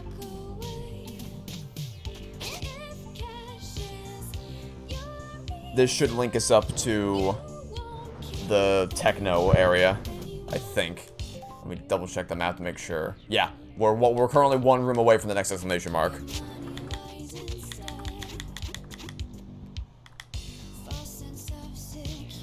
And I'm assuming you're... Is that? It is! Oh man, Provy, I'm your biggest fan! What? I follow you on all the social media feeds. Nobody's got moves like you do, Provy! Yeah, I know it. So how about letting us inside? I really shouldn't, but... Oh, heck, why not? Anything for Provy. Well, that was easy. Are you really that famous? You got no idea.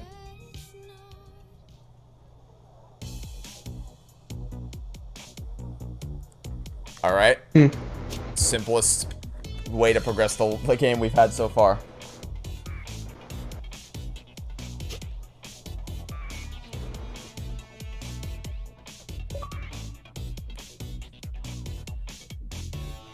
And I think this would mark a good stopping point right here. We've reached a new area, new stores, got an achievement. That's nice. So we'll call things off here. I don't know how far into the game we are. We might be able to finish it next stream, maybe not. But I will go ahead and quit out the game. Quit. Alright. Well, today was an experience. The woods section was really annoying, and I still don't like this game's general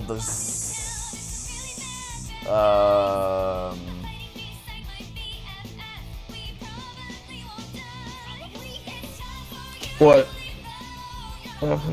I just saw something that kind of annoyed me. I'm loading up, I'm gonna invite you to the game back really quickly because it just told me that we spawned somewhere that seems very far away from where we left off. So I just want to see where we're going to stop. I mean, you could probably just bust there. Probably, but I still want to check to make sure before we back out, just to see, just to see where we're gonna.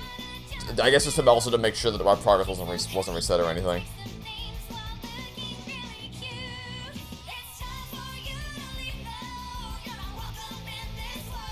Anyway, yeah, I still don't like this game's general design principle of making you go forward and backward a million gajillion times. But, you know, I'm still having a mostly fun experience, I suppose.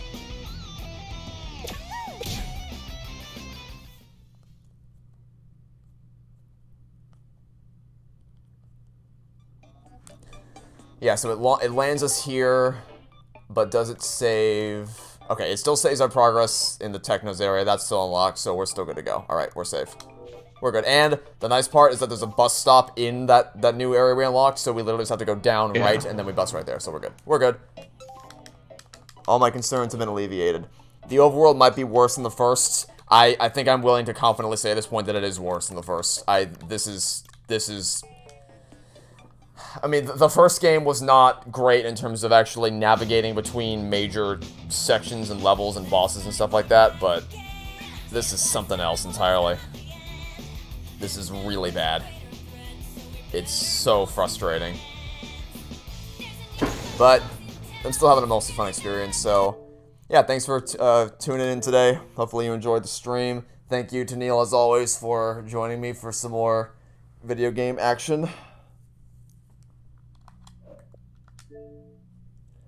And of course, we're not... This will be it. This will be all you'll see from this channel today. But for anyone on my Discord server who is able to join, in about 40 minutes at 3 p.m. Eastern Standard Time, I'm going to be booting up Halo 5, and we're going to be recording some multiplayer custom games so that I can get footage of Halo 5's multiplayer for use in my Infinite Critique video. So if you have Halo 5 on Xbox, or if you have Game Pass, or if you want to download Halo 5's custom games on PC, you can do that and join us. Could we join it even if you're not playing? Yeah, I mean, yeah, so the voice lounge will be open to anybody who wants to join. And also worth noting that you're not, if you want to join, if you want to play but not speak, that's fine too. If you just want to jump in the game but you don't want to talk to us, that's totally cool. You won't be forced to join the voice chat if you want to play with us, so that's fine either way. And I don't expect to go any longer than like an hour or two at most, because I do have some stuff I need to get done today, and I don't want to take up too much of people's time. But yeah, that's the game plan. Hope to see you guys there if you can make it. And also, it won't be live. It won't be streamed, and I won't be recording the voice chat or anything like that. I got anything else you want to say? No. Okay. Then, thanks everyone for tuning in. I hope to see you guys today at the Halo 5 recording session. As a disclaimer, like I said, it won't be streamed. I won't be recording the voice chat. I'll only be recording the gameplay. So thanks all for tuning in. Thanks, Neil, for joining me, and I hope to see you soon. And if I don't, I hope you have a great rest of your weekend, and I'll see you soon for whatever it is you decide to watch next. Have a good day, everybody.